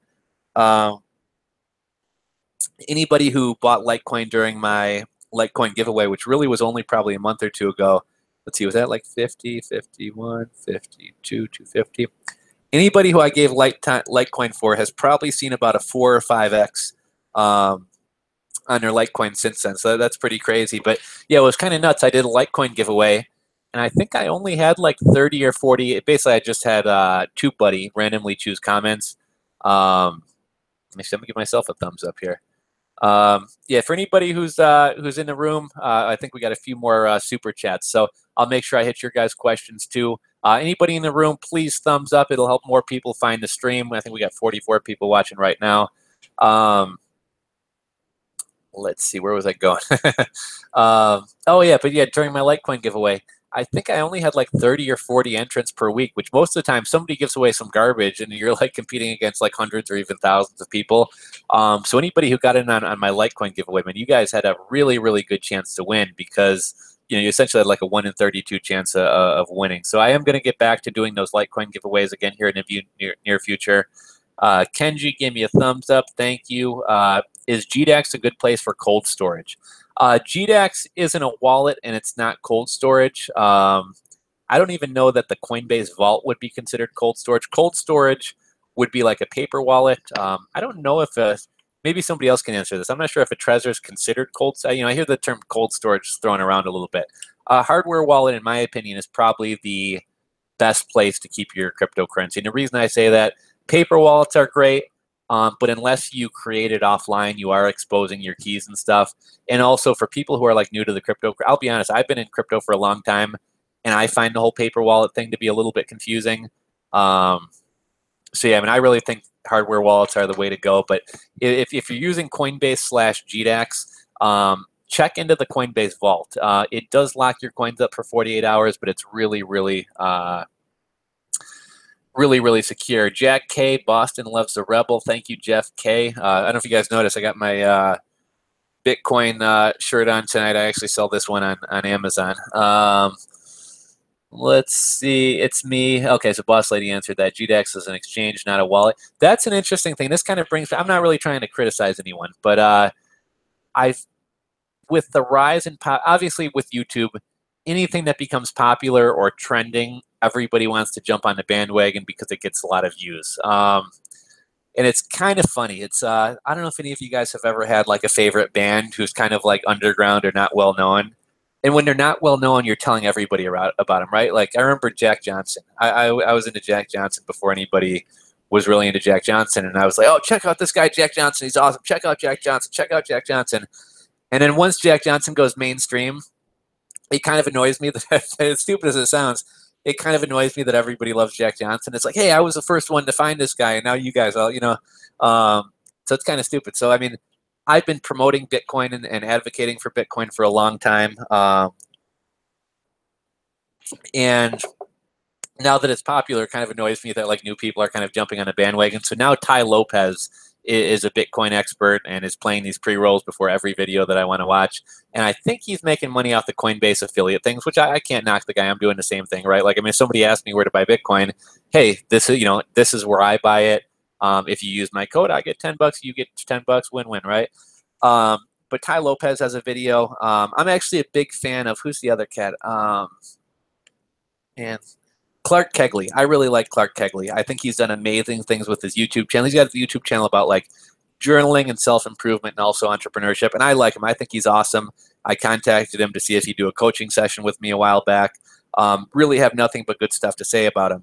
However, I noticed he made a Bitcoin video. And I think it's cool that somebody with a big audience like that is trying to spur on Bitcoin and things. But he admittedly just bought his first Bitcoin a couple days ago.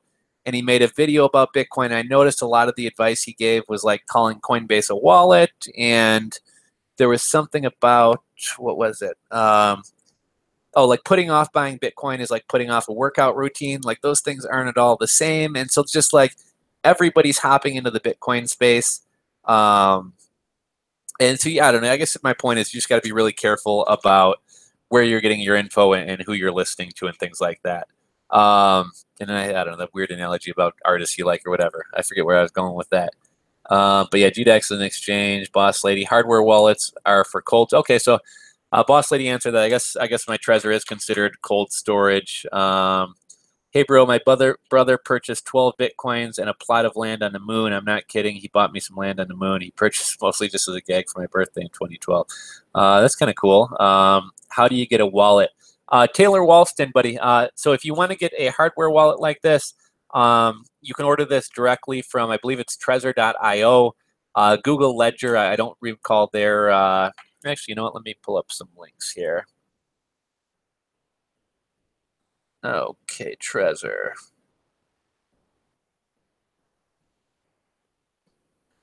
Okay, if anybody wants to get a Trezor, I am going to drop an affiliate link. Here's what's kind of annoying to me. I don't really like Trezor's affiliate program, and I'll tell you why. If anybody wants to buy a Trezor, if you use my affiliate link, I make a couple bucks. So, I mean, if you're going to get one anyways, I'd appreciate it if you use my link. They have a high payout threshold, and as Bitcoin rises in value, it's even higher to meet it. So, like, I have hundreds of dollars trapped in the Trezor affiliate program that I may or may not ever get. And then the Ledger, just because some people have been asking about these, I'm going to drop a link. This is my Ledger affiliate link. But that's that would be how you get a hardware wallet. Different people have different opinions of what wallets they like. I don't really use software wallets anymore since I now have this. I was always a fan of Electrum. When it comes to choosing a wallet, sometimes people get into politics, which one supports this side of Bitcoin versus that side of Bitcoin. I think a lot of people would agree you probably want a wallet that supports SegWit because it's faster and cheaper transactions. The Trezor supports legacy wallets as well as SegWit wallets. I haven't actually updated mine to SegWit yet. If somebody wants to drop some of your favorite Bitcoin or even altcoin wallets, drop yours in the comment section, why you like it, why you would recommend it. So yeah, I think that would be helpful to people. I've always used Electrum, but yeah, I mean, I mainly use a hardware wallet. Stiggy says, I don't know anything about cryptos, but my brother just started investing in Litecoin. Apparently it's gone up. Yeah, Litecoin's up huge. Let's see, what is Litecoin up in like the past... Okay, so Litecoin today is up 58.22%. In the past week, it's up 140%. And in the past month, it's up 380%. And get this one, guys. In the past year, Litecoin is up 6,639%. I thought I saw Litecoin. I'm looking at Coinbase right now. I saw Ethereum at 530. I thought I saw Litecoin at 530. I was about to lose my mind. Yeah, Litecoin's been a rocket. You know, it's kind of funny. Litecoin has always been one of my favorite coins. If you guys check out my videos from a couple months ago, I actually did a Litecoin video because it is my favorite coin, and I really wanted to spread the adoption of Litecoin. By no means am I taking credit that, the 50 people who got into my thing are the reason that Litecoin's launching. But yeah, I've always been a huge fan of Litecoin, which is why I did the Litecoin giveaway. I love Litecoin. It's me, boss lady. Zencash is my favorite privacy coin. They use Z-Snarks for encrypted transactions, plus IPFS for anonymous publishing and messaging. I held some Zcash, and then it tanked on me, so I think I wound up selling it and put it into Monero. But I do think Zcash is a great coin. Claudia says, I wish I would have bought a crap load of them myself. My brother asked me about a week ago if I still had them. I guess I do. It's kind of funny. I don't know if any of you guys ever find like money trapped in old like wallets or things like that. I actually have like a little netbook. And just to show you how long ago this was, like almost nobody runs the full like multi-bit wallet because you have to download the entire blockchain and it takes forever. So most people run like a light wallet, which would be like Electrum. And the funny thing about those are, anyhow, way back in 2012 or whatever, I had this crappy little netbook that could actually run the full multi-bit wallet, which today, I mean, the thing would probably like crash and burn. But I was searching for the wallet.dat file to see. Thought I might have some Bitcoins trapped on that old netbook, and it was actually just last night that I was looking for them. Roger, aka Hawk from California, been with you from the start. It's funny. Hawk has a couple different channels. He comments on my videos a lot. And right now he's commenting from a thing called from an account called Claudia. But yeah, Hawk, he always drops me comments and I always say Hawk out at the end. So yeah, I really like that Hawk out thing. Elviro Fierro, have you traded Bitcoin on different exchanges for profit, taking advantage of the fees they charge to make a profit? So I think what Elviro is talking about maybe is arbitrage. So basically, let me see if there's any arbitrage opportunities going on right now. The idea of arbitrage is, and I'll give you an example. My business partner tried to do this earlier today. So here's the idea of arbitrage: is Litecoin is trading on GDAX for 237 and a penny. Litecoin is trading on Bittrex for, this coffee is so cold. Okay, so Litecoin on Bittrex is 231. Litecoin on GDAX is 237. So there's a $6 difference between the two exchanges. So the idea of arbitrage is Litecoins are cheaper on Bittrex. So I could buy Bitcoins on Bittrex, or I could buy Bitcoins. I could buy Litecoins on Bittrex for 230. I could send them over to GDAX and sell them for 237, making a $7 arbitrage. There's a lot of people who have bots that do this. To really successfully do this, you kind of need to leave money sitting on exchanges all over the place.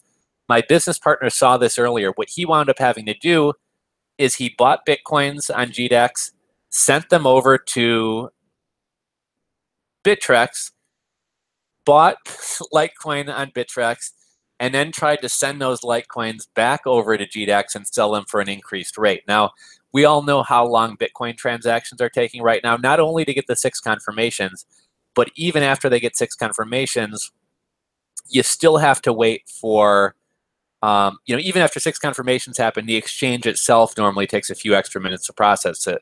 So my buddy saw like an $18 arbitrage difference between Bittrex and GDAX, and then it started closing the gap, and then his coins hit, but they were still showing in pending status, and the gap's closing and closing and closing.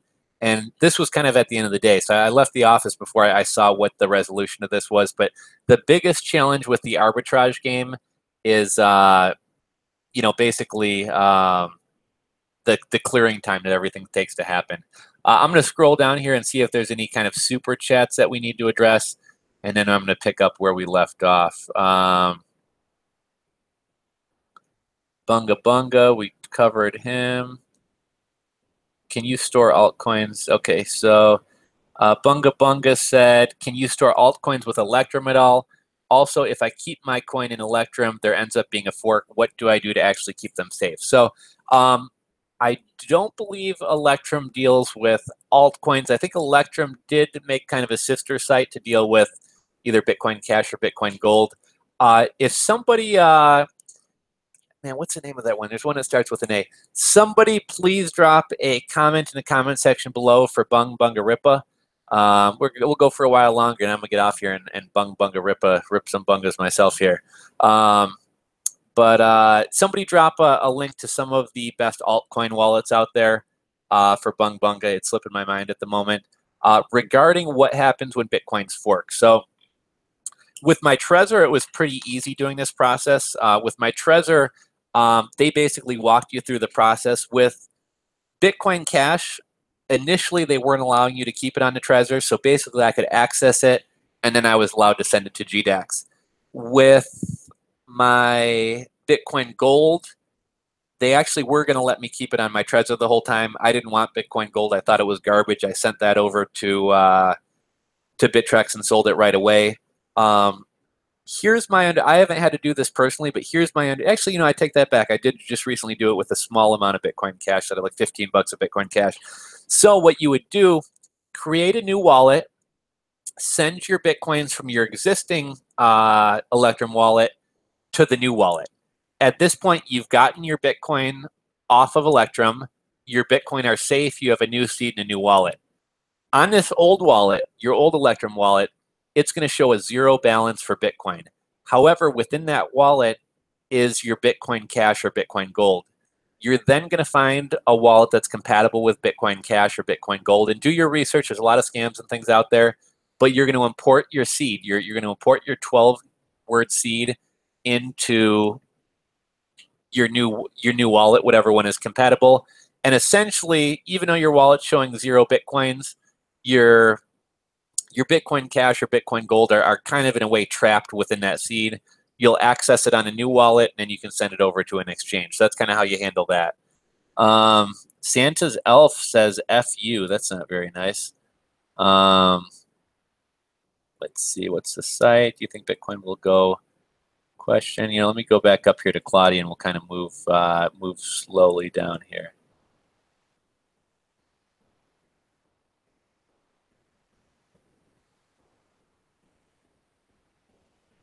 Okay. Hardware wallets, Zcash. Sorry, guys, trying to find where we were. Is it too late to buy Litecoin at this price? You know what? A lot of people are saying Litecoin could be a $1,000, $1,500 coin next year. Litecoin's a weird one. I really like Litecoin. A lot of people say like Litecoin isn't really that much better than Bitcoin. Like, why do we really need it? It doesn't have private. I think Litecoin is coming out with private wallets here in the near future. Here's why Litecoin is really important right now. So right now, Bitcoin transactions are really expensive and they're really slow. So if you want to move money around, it makes a lot of sense to, let's say I have some money on Bittrex and I want to move it to, let's say I have Bitcoin on Bittrex and I want to move it over to GDAX to sell it. I could send it over to GDAX and pay a high fee and have a really slow clearing time. Or I could buy Litecoin, send that Litecoin over to GDAX for a very small fee, and it will clear a lot faster. Once I get back over to GDAX, I buy my Bitcoin back and cash out my Bitcoin. So Litecoin is being utilized to move money around because Bitcoin is so slow and expensive right now. And so that's adding a lot of volume to the Litecoin market. And I think people are really like getting to like Litecoin and stuff like that. I think it's going to finally start getting the attention it deserves. Where's Litecoin going to be at the end of the year? I mean, we've had such a fast rise. I oftentimes don't like buying at an all-time high. Oh, you know, I was actually meaning to make a video about this. Here's an interesting point. So I think I recorded the video earlier. I haven't posted it. This is just kind of something I've noticed, but it seems like the first time we hit a new all-time high, the price doesn't stick, right? I think a lot of people are like, wow, it's run really fast, really far, really fast. It's probably going to pull back a little bit. I'm going to take my profits now before it pulls back. And then it pulls back. We saw Litecoin do that, right? When Litecoin like surged to 200 and then fell back down to like 145, we saw the same thing with Bitcoin when it ran from 13 or 14,000 up to 19.5, and then we saw it pull back. So the first time a coin hits an all-time high, we oftentimes get a pullback. However, after that happens, I think in people's heads, that's kind of the new price, or that's what it should be at, or that kind of price gets locked in people's heads. And then I feel like the second time we research back up and hit that all-time high again, I feel like the second time around, people are like, okay, it's real now. And it tends to either maintain that high price or sometimes continue running even higher. So just kind of something I've noticed. and something to kind of keep in mind when you're trading. Trading Bitcoin, too late to buy Litecoin. Work at home, said you read books. Yeah, I read books. What's the other one? I think I got another one over here.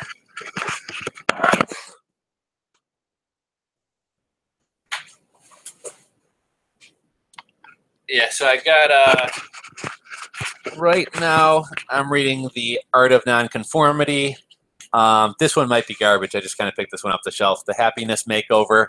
And then Tools of Titans, man. This thing, this is a big book. This is Tim Ferriss's book. I haven't really started digging into it, but I think it's broken down into like health, wealth, and mentality. And he says this is a book he wished was out there, and this was a book he always wished was out there, so he wrote it himself.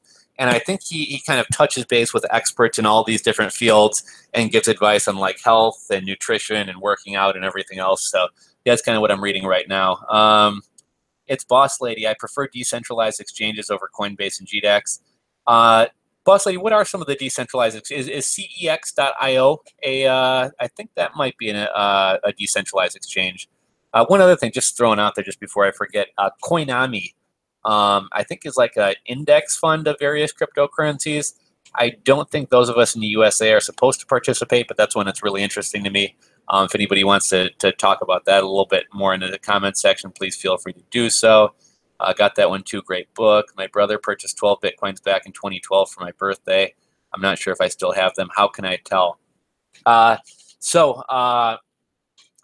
Hawk was asking, there's a lot of people on Reddit who ask questions like this. So my brother purchased 12 Bitcoins for me back in 2012. I don't know if you still have the old computer that you had back then. But what you can try to do is, hit your Windows box or whatever and search the computer or search the hard drive for wallet.dat. And oftentimes that will pull up the file. You may want to search your email account for like the word Bitcoin or something like that and see if maybe you emailed yourself the private keys way back when. I've seen this question come up a lot on Reddit in the past. And people offer all types of helpful advice, like, was there someone, do you have a journal or somewhere where you write stuff down? Do you maybe have the seed recovery phrase? I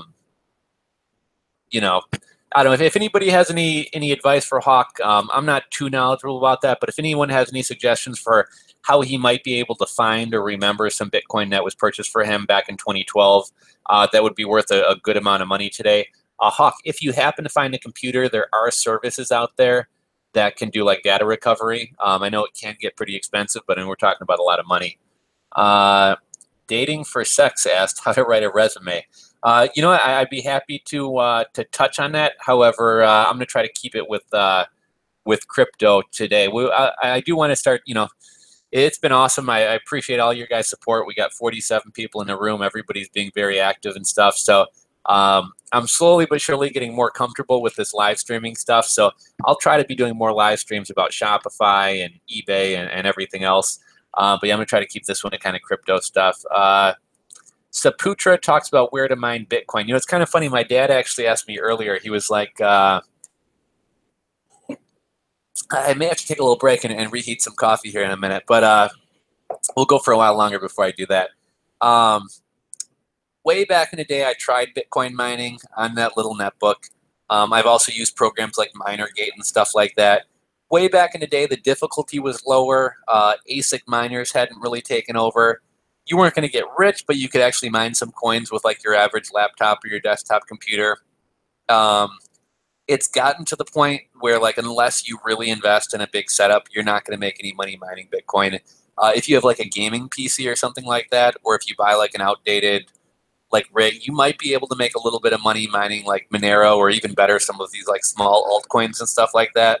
I'm by no means an expert on mining. I don't know that much about it, but I mean, basically from everything I hear, unless you have free electricity, it's not even worth trying.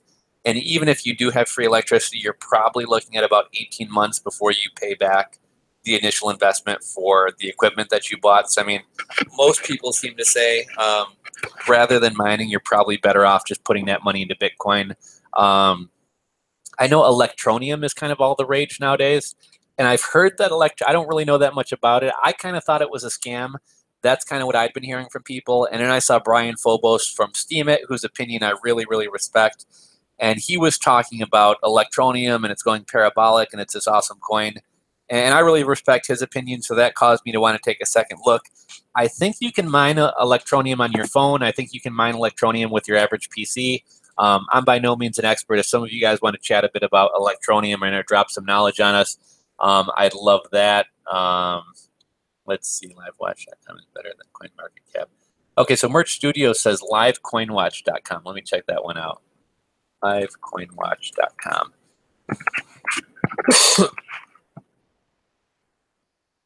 Okay, Live Coin Watch. Yeah, I mean, it looks like a cool site. You know, obviously, I'm just looking at it for the first time. I haven't had a chance to delve into the features, but that looks pretty cool. There's another guy, man. What's his name? If anybody can remember or think of or post, Crypto Bobby. That's his name. There's a cat named Crypto Bobby who really active on here on YouTube. He does a lot of live streams, and I think he does like a crypto happy hour where he'll pick up a 6-pack and talk crypto with people. And there's a site that he always uses. I don't know if it's like CoinChain or ChainCoin or something, but that one's kind of cool because they'll show you like a coin's all-time high versus where it is today. But yeah, there's a lot of cool sites for tracking coins. 2,000, not bad, better than a sharp stick in the eye. I'm not sure what that's in relation to. How and where to get free Bitcoin. So Zoran, here's the thing about getting free Bitcoin. There are things out there called Bitcoin faucets. And basically by you doing some activities, it might be watching a video, it might be playing a game, it might be clicking ads. By doing certain activities, you can earn Bitcoins. Now, the only people really making money are the people running these faucets. If any of you guys are pretty tech savvy, you could probably make some good money doing this. Here's the thing, guys. A lot of people waste their time spinning their wheels, doing like really stupid stuff to earn very small amounts of money. I'll give you just a totally off-topic example, but there's a Reddit called Slave Labor, where people will do like all these menial tasks for like pennies, when in reality they would probably be better served setting up a Fiverr gig or doing other things to make more money. So if you want to earn free Bitcoins, I would suggest you either go out there and get some hustle going to make money to buy Bitcoins, or try to offer your services to somebody for Bitcoins. The way these Bitcoin faucets work, or like if I were setting up a Bitcoin faucet, I would find like an affiliate program or some type of program that will pay me maybe 10 cents or 20 cents for everybody who watches a 2-minute video. I would then set up a Bitcoin faucet, and I would tell people, I'll pay you 1 penny in Bitcoin for every 2 minutes of this video that you watch. So I pay people a penny to watch a video, and I make 20 cents for them watching that video. So I'm making a bunch of money. So that's basically what Bitcoin faucets are. You're not going to earn any significant amount of Bitcoin doing that. Again, I mean, set yourself up a Fiverr gig, start a little business, do some drop shipping. I mean, do anything else. But you're really, I mean, the return on investment of your time is horrible trying to earn free Bitcoin. So don't try to earn free Bitcoin. Crypto Nation, Crypto Fam. Thanks, Boss Lady. Thanks for the thumbs up. I just talked to my brother. He said he paid about $13 for each coin. Talk about a big return on the investment.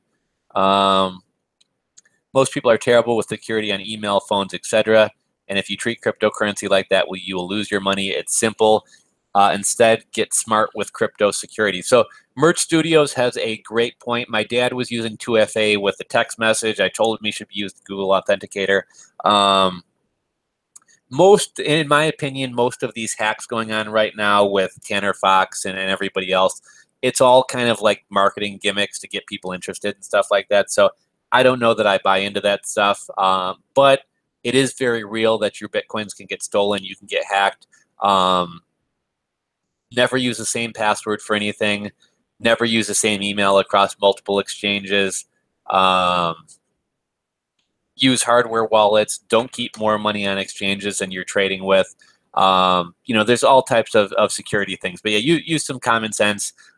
Don't keep any serious amount of money on like a bread wallet or something like that. I mean, very, very, very common sense stuff. You know, I got another funny story. before we keep moving on. So the other day, I shared about this in the video, but the other day my girlfriend wanted these like winter hats. They're called Beardo hats. It's basically a hat that it's like a stocking cap. It can also pull out and turn into a neck warmer or a hair tie. And she really wanted these Beardo hats. So as always, she said, you know, she's always asking me, will you buy me? Will you buy me this? Will you buy me that? So she said, will you buy me these Beardo hats? And they're not cheap, right? They were like 24 bucks for a stocking cap. So my initial reaction, as always, is like, you know, I could get those on AliExpress for $2. So she's asked me, will you buy the hats? So I said, I'll tell you what. She hears me talk about Bitcoin a lot. She asked me about it, and she kind of flatters me and entertains my wanting to talk about Bitcoin, but she's not really interested. So I said, if you download a Bitcoin wallet on your phone and figure out how to use it, I said, I will buy your hats for you. So I actually had to help her a little bit, but she was willing to do it. So I helped her download Bread Wallet onto her iPhone. She uses an iPhone. I hate iPhones. I'm not comfortable with using them, etc. And we go to buy these hats on Beardo. So I did a stupid thing. I sent the total was like $40, $48 to buy these hats. I wound up sending $60 to her wallet. I got really confused because I'm not, you know, I'm used to like the back button on my Android phone. Like I'm not used to iPhones. So I was having a hard time, and she was trying to make the purchase on there, and I'm trying to use a wallet on there. So like I don't know how to jump back and forth between Bread Wallet and Safari, and like it just kind of turned into a shit show. I wasn't thinking. I thought it queued in the correct amount for how much I needed to pay for these hats. I hit send. I didn't realize at the time that I cleared out and sent the entire contents of her wallet to this Beardo company to buy these hats. So, I mean, fortunately, there wasn't a lot in there. That's why I was a little bit lazy with making the transaction. But I wound up sending like $60-something for these hats that cost maybe $40. About a week goes by. My girlfriend say, "Oh, I got a order confirmation. You know, this yada yada yada." So I'm okay, cool. Another week, about a month goes by. These hats don't show up in the mail, and I'm like, "Did your hats ever show up?" No, my hats never showed up. So she contacts the support at Beardo, and they email her back, and they're like, "Oh my gosh, we're so sorry. You're our first Bitcoin transaction ever. We don't know how this stuff works." And I believe they were using BitPay. And I don't want to knock them too much. I mean, we all do stupid stuff. I get that Bitcoin and cryptocurrencies can be overwhelming, but I do think it's a lesson. If you're going to accept Bitcoin and cryptos for your business, like have an understanding of how they actually work. So anyhow, they initially email her back. They're like, "We're so sorry. Like a month has gone by." I might be exaggerating. It might have been more like 3 weeks, but we're so sorry. All this time has gone by, and we didn't send out your thing. We didn't realize. I've never used BitPay, but I guess they have to like somehow like batch out or confirm the transaction. So like we didn't realize we had to do something. Your order hasn't shipped. We're going to credit you the free shipping. The shipping was $6. It didn't ship. Like I was kind of like really like, you know, in terms of e-commerce, this video is not about e-commerce or this live stream, but like play the long-term game, not the short-term game. I will take a loss to make a customer happy. In the long run, it's going to make me a lot more. So initially they said, we'll give you $6. And I think they maybe kind of had that long-term thinking, which I give them props for it. They wound up sending her another thing. And we're like, you know what? We're really sorry. We want to do more for you than just the free shipping. We'll let you pick out any item on the site under $15 or under $20. We'll give you a free item. It actually just showed up in the mail today. I was actually thinking about, I think they're a decent sized company. I do kind of like the hat they sent. I might try to get them on a channel for an interview. More about the business end, but maybe talk about accepting crypto as well, and maybe we can even talk about that mistake. I'm really not trying to knock them. I think they have cool products. I appreciate what they did for her, but yeah, I just thought it was worth mentioning since we're kind of talking about that subject. Zoran says, anybody answer me? I don't know what you asked, Zoran. How the heck can I check if I still have the Bitcoins? I got them like 5 years ago. Hawkman, I'm sorry, I don't know what to say. I'm hoping somebody else can maybe chime in and help you out with that. The only thing I can think of is maybe talk to your brother, ask your brother how he sent them to you. I don't know if you're somebody who like keeps everything. I would start going through junk drawers, search the computer for a wallet.dat file, check every email account you've ever had for the word Bitcoin. I'm not really sure what else to say. I'm really sorry. Crypto Wallet has all the hardware wallets, including Trezor. They're the only authorized reseller, and they accept crypto as payment. That's very cool. Zoran, no way. Get M. Oh. So I guess Zoran's question was about getting free Bitcoin. Zoran, man, like I said, you don't waste your time with free Bitcoin. Go hustle, earn some money, and use it to buy Bitcoin. Send them to me.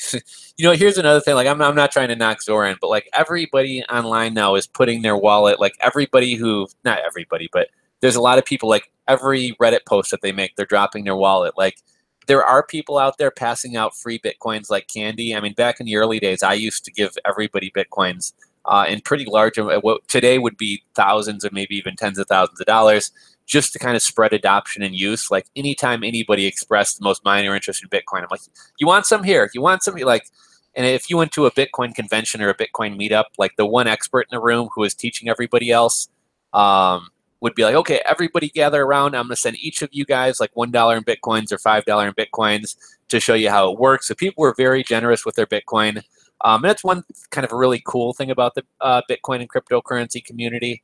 And even today, I gave the example earlier of the lady who gave Andres Antonopoulos 27 Bitcoins. There's a funny story on Reddit. Let me see if I can find it. Lady who gave Andreas Bitcoin gave me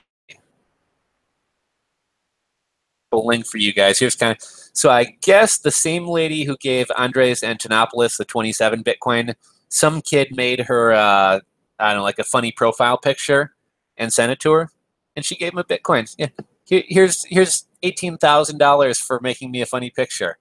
So that's one kind of really cool thing is a lot of people, I'm going to drop a link to the Reddit post about that in here right now. So you guys can check that out in the live chat there. He's talking about people on live stream or someone else. Merch, hey, great point, crypto fam. Trying to get free to stream. Johan, actually, there are a lot of these days now that Bitcoin's worth so much, and also now that like we've hit the point where back in the early days, like people didn't take it seriously, people didn't really have an interest in it. So I mean, back in 2012, 2013, if somebody expressed an interest in Bitcoin, I'd send them some Bitcoin. I mean, now that it's worth so much, and also now that it's pretty mainstream, like there's less of a need to give it away. I actually give away a lot of nav coins and stuff like that. I'll tell you, I'm trying to think of a cheap coin because we got a decent amount of people in the room. But maybe I'll make a video here in the near future with one of the cheaper coins I'm bullish of, and I'm just going to give away free coins to whoever drops a comment. Not in this video. I'm going to do it in another video. Let me think about what coin I kind of want to support. It might be nav coin, although that's starting to go up in value more. I don't really want to be giving a ton of that away, but we'll see. I'll do some kind of giveaway to promote a coin that I really support. Would it be great if anyone could buy an altcoin with fiat? Okay, so work from home says, would it be great if you can buy any altcoin with fiat instead of just BTC or ETH? So you actually can buy Navcoin directly with a credit card through, I believe it's Changelly. If you go to, I'm on there right now, but if you go to navcoin.org and there's a tab in the middle that says Get Nav, and if you go down and click Buying Nav, purchase NAV with your credit card. Owning Navcoin has never been easier thanks to Changelly's instant exchange. Just enter the USD amount you wish to spend or the amount of NAV you wish to spend. Before you purchase, you'll want to download the wallet, and Changelly charges a 0.5% fee. So right on the Navcoin website, you can actually buy Navcoin directly with a credit card. So that's one of the things that confuses a lot of people about altcoins is, okay, first I have to figure out Coinbase to buy my Bitcoins. Then I have to send those Bitcoins over to Bittrex, which some people get confused, like, how do I make a deposit wallet? How do I send it over there, etc. I'm getting blown up with text messages. The market, I'm not even keeping an eye on like what the market's doing. I've been so busy managing this live chat that like I got like 12 text messages. So let's see right now. Just to give an update, Bitcoin is at 16,512, Ethereum is at 525, and Litecoin is at 252. Yeah, I was wondering why I'm blowing up. I don't know. My friends are hitting me up about crypto. So yeah, in regards to work from home, you can buy Navcoin directly with a credit card. I don't know if that applies to other alts. I've never really used Changelly, but yeah, go to Navcoin, go down to that tab, and you can buy Navcoin directly. Hawk is really worried about these, but understandably so. It's like 200 grand. Hell, if someone can help me find my Bitcoins, I'll give you one if they are worth that much. Yeah, if anybody has any ideas about how to help Hawk, like maybe revive his memory, where he might have left it, if there's any way he can recover it, somebody please help Hawk on. I'd be freaking out over 200K too. Um, I'll add you on Facebook, and all friends would send me cash them in for cash money. Never have or knew how Bitcoins work. That is my point. First time listening to someone. Okay, so that's kind of cool. Zoran, this is his first time learning about Bitcoin. I would offer you to send you some Zoran, but I mean, all of it would get eaten up by a fee. If you have some money you're looking to put in, you know, Coinbase or CoinMama or Gemini are great places to buy. One kind of cool thing about Bitcoin is you don't have to buy a full Bitcoin. I probably, you know, this is kind of Bitcoin 101. I probably should have touched on it a little bit earlier, but you can buy $20 worth of Bitcoin. You can buy $50 worth of Bitcoin. Just because Bitcoin is worth, you know, 16,000 doesn't mean you have to drop 16,000 on a whole Bitcoin. So something I like to do is called dollar cost averaging. If you guys are in the investing world, if you have a mutual fund, what the heck? If you have a mutual fund or whatever else, you may be used to this. Like every paycheck, you put in $50 or $100. I hear a lot of people saying things like, "Is it even worth investing $50 in Bitcoin with it being so much? Like even if it 3x's, it's going to be 150. That's not really life changing." Um, I've been doing what's called dollar cost averaging. So every week, and you can do this through Coinbase. Every week on, I think it's Monday, $50 goes into Litecoin, $50 goes into Ethereum, and $200 goes into Bitcoin. And that happens every single week. And the idea of doing it, as opposed to dumping all your money in as a lump sum, you're going in slowly over time. So you're going to kind of average out your price. So if I buy one day when Bitcoin's at 10 grand, the next day when it's at 8 grand, the next day when it's at 10 grand, I kind of average out somewhere in the middle. And that's something I recommend to a lot of people. You know, treat Bitcoin and cryptocurrencies as a savings account. You know, not your only savings account. Like put money elsewhere, have a mutual fund, have an emergency fund, save some cash, whatever. But every week put in a little bit, and as it grows and grows and grows, which I anticipate cryptos, or at least these top three, will be growing for a while, your money's going to slowly grow and grow and grow as well. Let's see. Mitchie boy, my boy Mitchie boy, man. Thank you for coming on, Mitchie boy. Do you reckon Steam will hit it big, man? So I was meaning to get into Steam before we tune out. For anybody who's not familiar, Steemit is a decentralized blockchain-based social media platform. A lot of people compare it to being a cross between like Reddit and Medium or Reddit and Blogger, and you earn money for posting on there. And it's not as if somebody else has to give you money. Like I tried out a platform called VidMe for a while. It really sucked. People had to take out their credit card, put it into Stripe to send you $1. Like most people don't want to pay for content. People don't want to have to pay a million different creators. One time I was actually going to go contribute to somebody's channel, and I was too lazy to get up and get my credit card to pay them, so they didn't get any money from me. The thing I like about Steemit is you know, I don't actually have to put in money to give you money. Me upvoting your content gives you money. I do have some beefs with Steemit, like the whales have too much power. I've been on there since June, and I still don't have a lot of pull on there. My guy Brian Phobos, who's on Steemit and YouTube, check out Brian Phobos on Steemit and YouTube. Go say what's up to him. Tell him I said hi. But yeah, real cool cat, real knowledgeable about cryptocurrency. I think he's got a background in like computer science or something like that. He's been very kind of supportive of me on Steemit. Anytime I have questions, he answers them. He tries to like re-steam my post and try to get me some attention. And he's actually made some posts where he's even been like, "Yo, guys, my buddy Rules for Rebels has been over here for a while. Like he's not getting much traction. He's been here for 6 months consistently, and he's making like a quarter a post. Like help him out." So he's done a lot to try to help me. He has made me a little bit of money on there, but I mean, it's really hard to break into Steemit as a new user. Any of you guys who have been followers or watchers of my YouTube channel for a while know I talked about it in the early days. I brought a lot of you guys over there. I know like Vogeltron, Mitchie Boy, It's me, Boss Lady. I forget if she found me on YouTube or I found her on Steam or vice versa. But yeah, I know a lot of you guys are on Steam. A lot of you guys have kind of understandably so kind of fizzled out and lost interest. You know what I'm going to do? Here's what we'll do. We're going to do a screen share.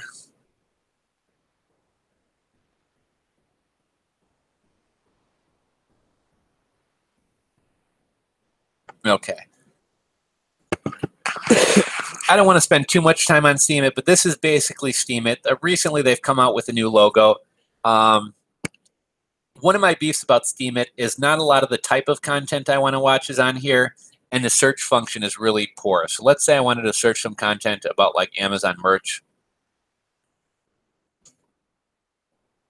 Like I kind of get like really crappy results pulled up. I think this one's by Body and Beta, but let's say I click on a post. This will take a second. I'm like, this isn't really for me. I hit the back button. Now it starts my search all over. So it's really hard to find good content to watch. Steemit is more so about interacting with the community than it is about creating good content. You can create great content, but if you don't like have friends on here and or a whale to help you like upvote your stuff, you're not going to get too far. Here's like my Steemit blog.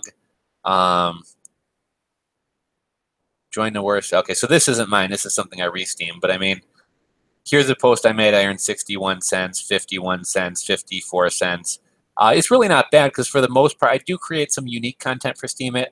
But for the most part, I'm just like reposting YouTube content. So it's work I'm already doing anyways. It takes me 2 seconds to post it on here, and it's essentially free money. For a while, I had a little streak going where I was making like $3 to $5 per post. I got kind of excited. I wound up going on a camping trip for about a week, and by the time I got back and started posting again, I'd lost like all my momentum. It's also weird the type of content that does well on here. Like one time when I first got on here, I just asked a question about how Steam dollars and Steam Power and Steam backed dollars work, and people upvoted my post to the tune of like $76. And other times I make like a really well put together post and it earns like next to nothing. One cool thing about Steemit is everybody's wallets are public. So like here is my Steam, here's my Steam Power, here's my Steam dollars. Right now my account is valued at about $3,600. And this is all public. So you can look at anybody's wallet. You can see how much Steam or how much money everybody's account is worth. And you can also see everybody's transaction history. So what's kind of cool about this, if I say I'm going to do a giveaway, everybody can check and see if I really gave away the money. That's one, not to get off the subject, but like a lot of these I'm giving away free stuff on YouTube are kind of bullshit. Like they gave it to their friends or fake. One cool thing about Steem and the blockchain is you can see exactly who gave what to who. And if we were to go like way back here, I used to give away a lot of money to like every new Steemit user. Here I gave some money to Geek Hustle, who is Young from the, if you guys may know Glenn from Hustler Hacks, he and Young have a show called Merch Minds, or a podcast. He hopped on here after we did the show. I gave him a little bit. But I used to, like almost every new person who came on here, I'd give away some of my Steam Power to them. Or I'm sorry, some of my Steam dollars, whatever. But yeah, anyhow, this is kind of what the platform is. If you have any interest, come check it out. I've been on here since about June. My interest in the platform has kind of waned a little bit. I have made a little bit of money doing it. But yeah, I don't know. It's worth giving it a try. Let's hop back onto the live stream here. Okay, starting to get hoarse here from talking so long.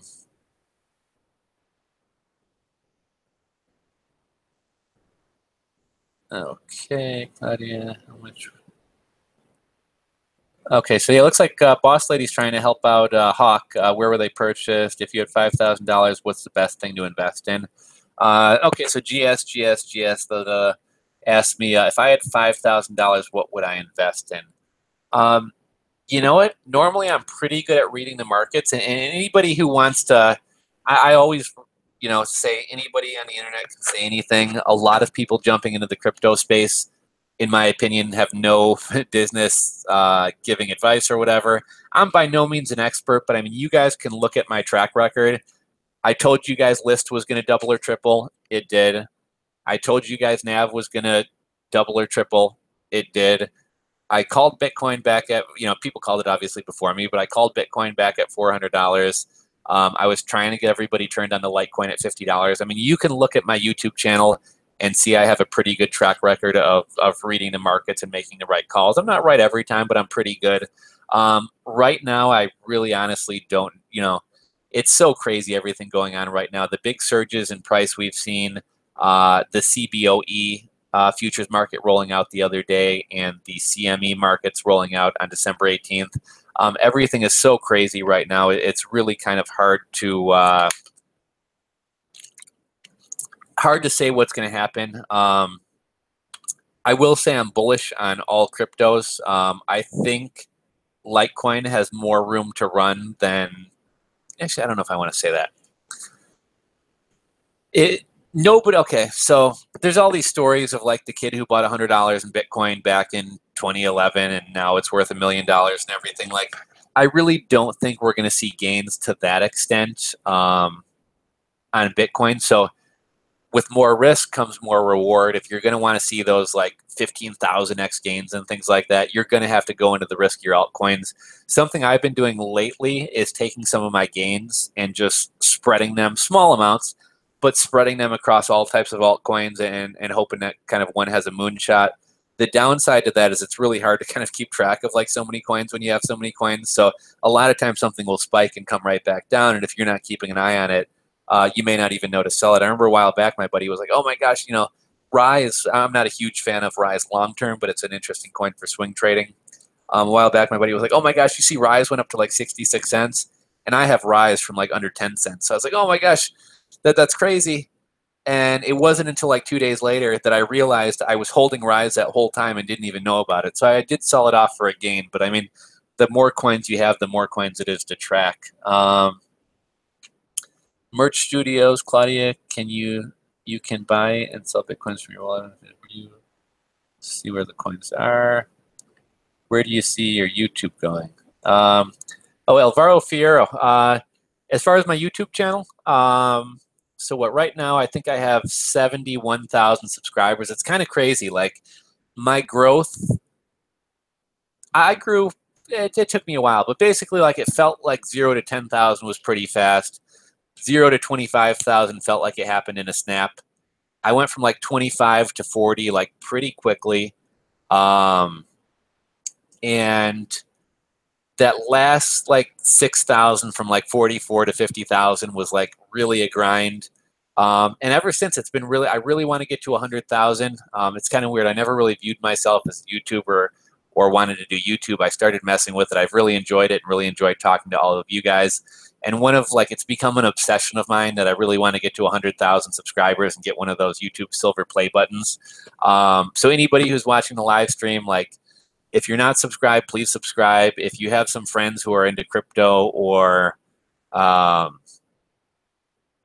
entrepreneurship, anything like that, please tell. Like, I am really, really trying to hit that 100,000. So that's kind of my ultimate goal. I am kind of taking an assessment right now of like the things that I feel like I have a tendency to go like a mile wide and an inch deep, whereas you really need to focus down on a few things. So right now I kind of have to narrow my interest and focus on fewer projects. I really want to kind of become a better YouTuber. I bought myself a new DSLR I haven't had a chance to mess with. I've been trying to like get more into streaming. I've been trying to, oh, you know what, one thing. I actually need to come out with a video intro for the channel. So if anybody does like videography or video intros, hit me up, rulesforrebels@gmail.com.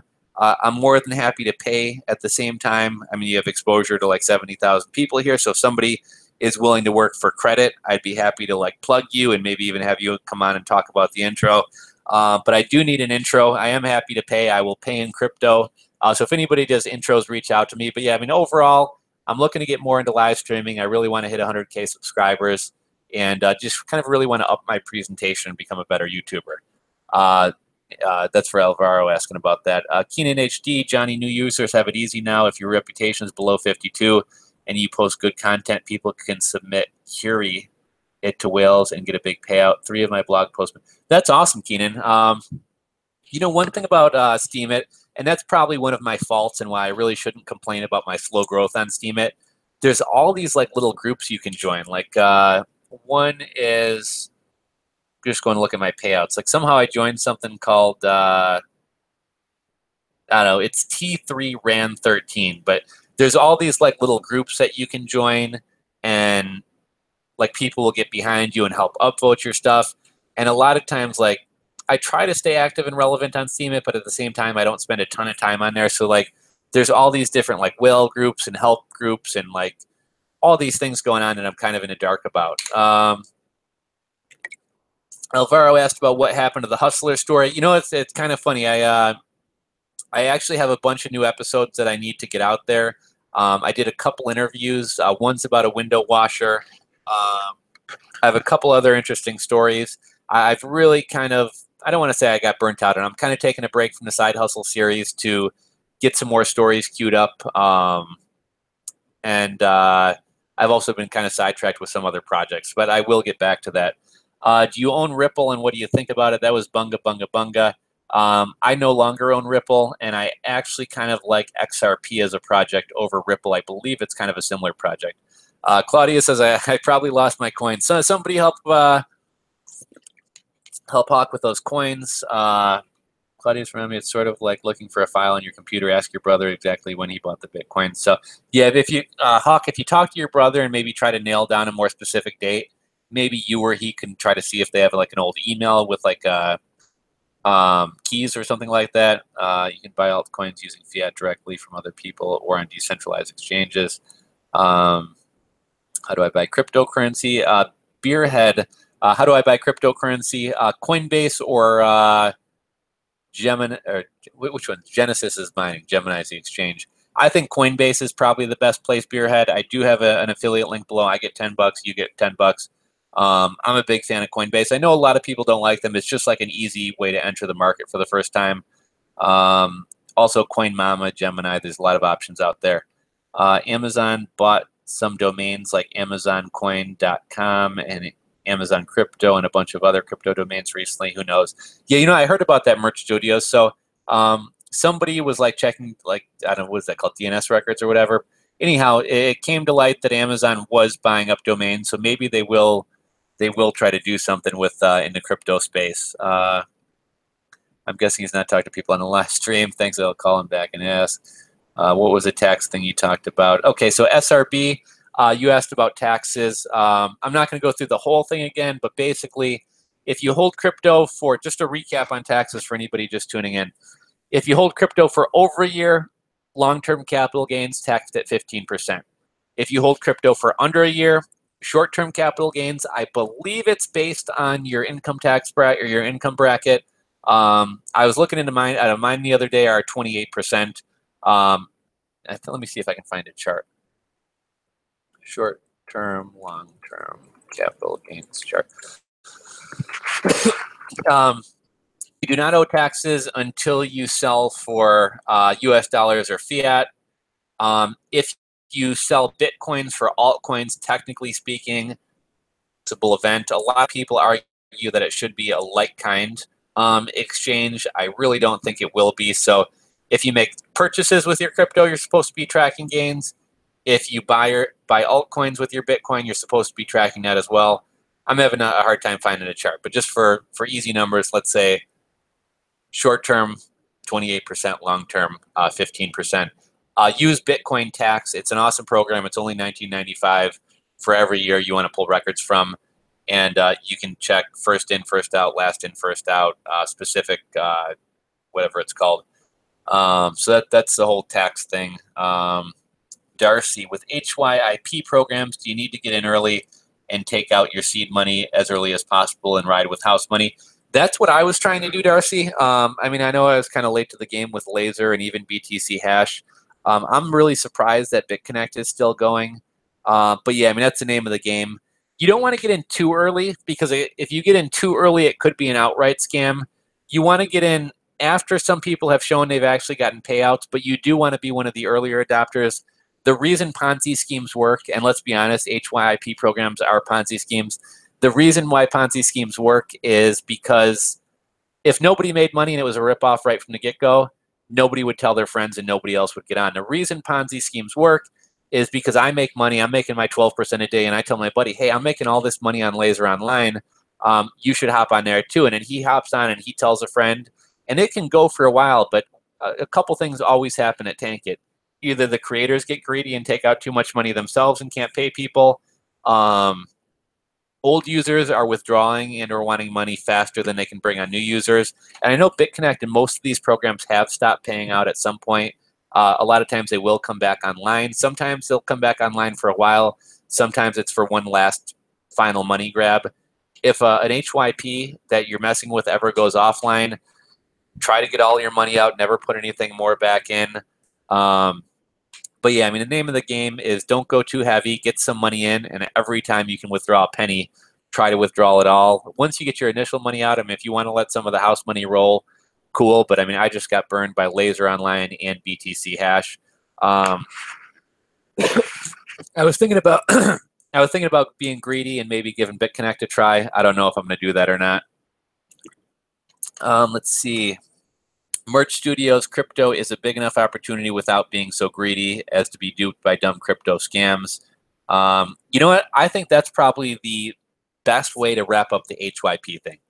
I know a lot of people are making money. If we go back to this Litecoin chart, I'm not going to pull it up for you guys, but where's my Coinbase? Anyhow, I told you guys earlier, what, this month, or in one day, Litecoin's up 50%. In the past week, it's up 300%. For the year, it's up 6,000%. Just buying Litecoin and sitting on it, you can be up 6,000% in 1 year. There's really no reason to kind of get desperate or get greedy and try to make even, if 6,000% isn't enough for you, and I realize some people are late to the party. Some people haven't seen those 6,000% gains, but there is enough money in the crypto space to be made without having to do the HYP thing. Think about that. $100 I lost would have been worth a considerable amount with the rise in cryptocurrencies this week. Claudia Hawk, I saw Hawk, man. So Hawk's joking about the surfboard here. I'm gonna hop up and grab some.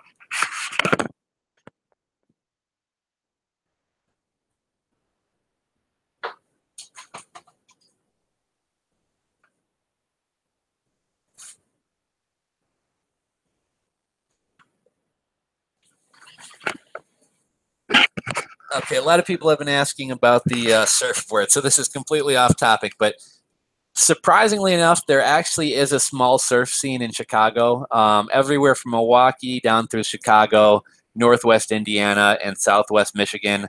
There's actually is a little bit of a surf scene. However, it's only in the wintertime. So people are out surfing when it's like 0 degrees.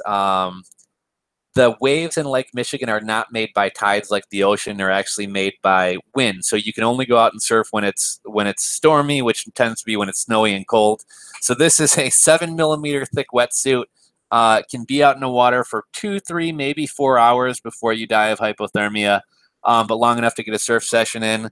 Check out some YouTube videos of some of the surf on like Lake Michigan and even Lake Superior. You can actually find videos of guys like getting barreled by 14-foot waves in Lake Michigan. So got the wetsuit, got a hood, got my booties, and just picked up this surfboard. So I've been into like paddle boarding and stuff for a while. This will be my first winter trying Lake Michigan surfing. I really should have a longboard instead of this, but you don't come across a lot of surfboards here in Chicago, so I got to work with what I got. But that's kind of the deal with the surfboard there for anybody who's wondering. I was actually thinking about maybe starting like a freshwater surfing like YouTube channel or something like that. If anybody else is in the area and does surf on Lake Michigan, whatever, hit me up. I'd love to go out surfing with you sometime. Let's see. Okay, here's one. What's the best company to start Bitcoins? What coin will prevail? Alvaro said, what coin will prevail? Bitcoin, I think Bitcoin's going to last for a while. I mean, pretty much almost every cryptocurrency out there right now is quote unquote better than Bitcoin, right? Like almost every cryptocurrency is faster, has cheaper transactions, has privacy and other features. Bitcoin has that first mover advantage. It was the first cryptocurrency, and it's kind of, I almost think of it as like kind of how the dollar is kind of like a currency that is accepted all over the world, right? You can go to almost any country and give them dollars, or people will take dollars. A lot of business is done in dollars. I think Bitcoin may remain, at least for the foreseeable future, as being kind of the way you enter the cryptocurrency market, as well as kind of what everything is pegged off of. So, I mean, any exchange you go to, everything's pegged off the dollar. I did see some exchange announce that they were going to start pegging things off Bitcoin Cash. I'm not really a big fan of Bitcoin Cash, but whatever. Um, you know what, guys? I'm not going to end this. I'm having a good time. We got a lot of discussion going. Give me 3 or 4 minutes here. I got to run and let the dogs out real quick. And I got to pee myself. But yeah, I got to let my dogs out real quick. I will be right back with you guys in 3 to 4 minutes. Appreciate it if you guys hang out. Maybe we'll do a little giveaway later. But yeah, I'm thinking we'll maybe go for another half hour or so. Give me a couple minutes intermission. Feel free to chat amongst yourselves or take a little break yourself, and I'll be right back.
Hey, what is up, guys? I am back. Sorry for the delay. We've been going about 2.5 hours here, so I had to go let my dogs out and take a little break myself. So anyone who's still around, let's do this. I'm going to give, we'll just say 10, 10 nav coins to the first person. I'm not going to do it in chat because it's too hard to keep up with it. With email, I can actually track who sent it first. But the first person who emails me at rulesforrebels@gmail.com with their nav coin address, I will send you 10 nav coins. It's not a ton of money. It's like 10, 15 bucks, but just appreciate everybody who's hanging out. So first person to send me a nav coin address to rulesforrebels@gmail.com. As soon as we end this, I will send you 10 free nav coins just because I appreciate everyone hanging around. We lost a few people there. We'll go a little bit longer. I want to try to get to the bottom of chat, and then we'll wrap this up. But this has been fun. Something I think I'm going to start doing in the near future was an idea I had the other day.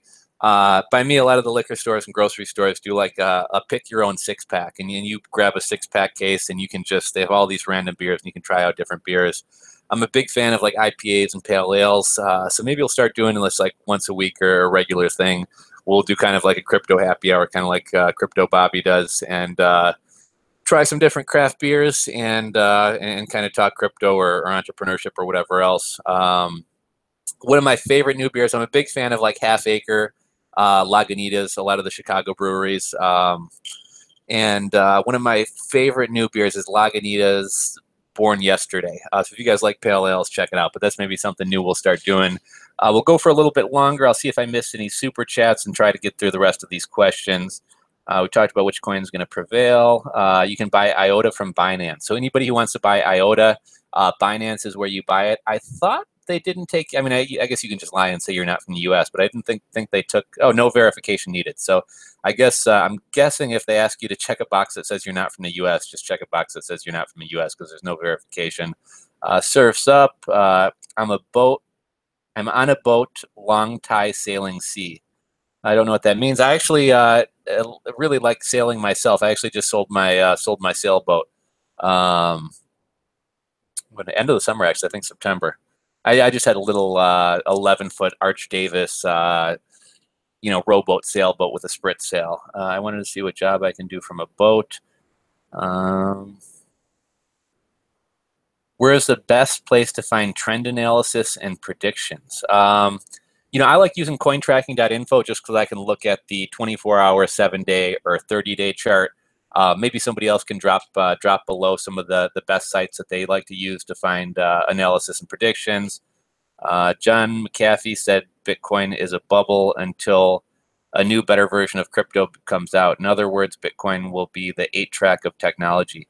You know what? I know Bitcoin, I'm not too into the like tech part of it, but I mean, I know they are trying to roll out like Lightning Network and make some changes. So we'll see. But I mean, Bitcoin, a lot of people get hung up on, oh, Bitcoin's a terrible currency. Bitcoin fees are high. But like, I view Bitcoin is more of an offshore bank account. It's a store of wealth, kind of immune from inflation.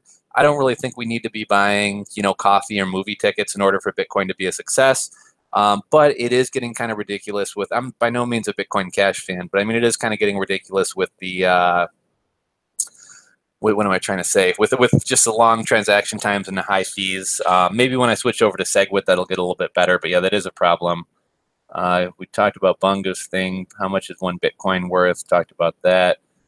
Does Redcoin or another social coin have to? Okay, so Johan brought up an interesting thing. I made a video a while back about Redcoin. Redcoin, most people would call it a shitcoin. It is kind of a long shot. Basically, what Redcoin is, from my understanding, it's meant to be kind of a social sharing coin. I would almost compare it to the Batcoin or what that goes with the Brave browser, right? Like the Bat tokens are meant to be used for you to support advertisers. The idea behind Redcoin, from my understanding, and the Red ID isn't out yet, but basically, people have problems with like YouTube monetization and being censored and things like that. So the idea with Redcoin is I can support social media people I like by sending them Redcoins. Now, they're supposed to be coming out with something called a Red ID. I don't know all the specifics, but basically what the Red ID is going to be is, let's say Claudia Cerami, which is Hawk, has a YouTube channel, but he does not have a Redcoin account. Somehow, I can send Redcoin to Claudia Cerami, even if Hawk or Claudia doesn't have a Redcoin account. If they sign up for a Redcoin account 1 year from now, somehow that account is tied into their social handles, and so that Redcoin that I sent him today will be waiting for him 1 year from now, if he goes and signs up for that. Spent a little time in prison. Claudia, go ask Google. Don't bother him with stupid questions. It's not a stupid question. I mean, the guy potentially has 200 grand out there, but I'd want to find it too. But yeah, unfortunately, I just don't really know how to do that. Best place to buy crypto based on fees. I mean, you can put your money into either GDAX or Coinbase for free. You can put on US dollars. And then if you set limit orders, you can buy Bitcoins for no fees. If you want to set a market order, it's only 0.25%. So, I mean, you can trade on GDAX for free if you go about it the right way. Let's see. Coinbase is, okay. Michael Merch said Coinbase is free, right? Coinbase is not free. You can put your money, you can put US dollars into Coinbase, or you can add US dollars onto GDAX. But if you want to trade for free, you're going to have to use GDAX. What's the best cheap coin to get into? Let me check my Blockfolio real quick here. So I'll just kind of run down the list. Monero, that's not really cheap. Stellar Lumens is at 13 cents. It's had a steep rise recently. Stellar Lumens is an interesting one. XEM or NEM, New Economy Movement, that's one I've been pushing for a long, long time. That one just recently mooned. That one's at like 45 cents, up from, I don't know, it was down into the teens not too long ago. Vertcoin, I like Vertcoin. I'm not into it right now. I sold most of mine off. I remember I started messing with Vertcoin at under 50 cents. When it went to 90 cents, I was like, oh, it's too high. When it went to $1.50, I was like, oh, it's too high. And I just kept saying it's too high as it went up. But I think Vertcoin's cool. I don't think Vertcoin has that much more going for it than Litecoin.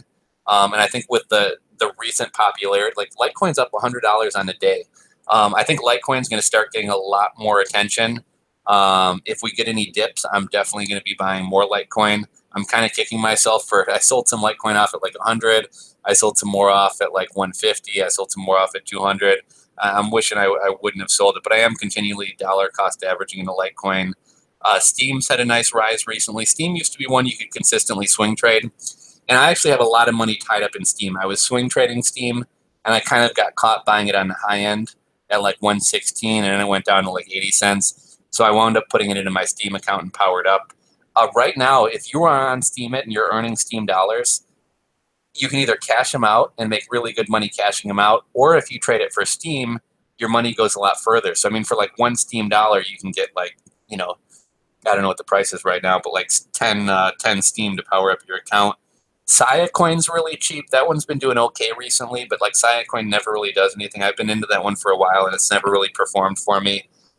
Rise is 41 cents. That one up until recently was trading at about 24 cents. I don't know that I love it as a long-term project, but it's an interesting one. Redcoin's another cheap coin that's like worth almost nothing. A while back, I picked up like 100,000 for like $100. What do I got? Qdom, Pay, 10x. I'm not super bullish on 10x, but 10x is one I'm watching. It's at 211. Omai's Go, if you can catch it on a dip, is a good buy. That's $9, so not super cheap. Neo, if Neo comes down a little bit, I'd be a buyer of Neo. NAV sitting at about $2.04 right now. I love NAV for the long term. It's not as cheap as it was a couple weeks ago, but it's still very cheap. Not a fan of Metal Coin. We got Litecoin, Lisk. Yeah, I don't really have strong feelings about Lisk right now. Golem, a lot of people like Golem. I got burned by Golem. Factum, not really a fan of. Electronium's at about 10 cents. It is coming off a recent rise, but that one's gaining popularity. That might be interesting. Not a fan of Bitcoin Gold. Not a fan of Bitcoin Cash. Batcoin, Basic Attention Token, it's really kind of weird, And if you guys want to check it out, you can download the Brave browser on either for your desktop or even for your mobile. It has all types of privacy protections. It's got ad blockers. And there is a way that with BAT tokens, you can support publishers that you like. That's at 22 cents. I was holding a lot of it. It never really did anything. Then I was sitting on a loss. I just viewed it as lost opportunity cost with everything else going high, so I wound up selling it off. I really like the Brave browser token. The guy who invented Java, and I think one of the creators of Firefox is behind it.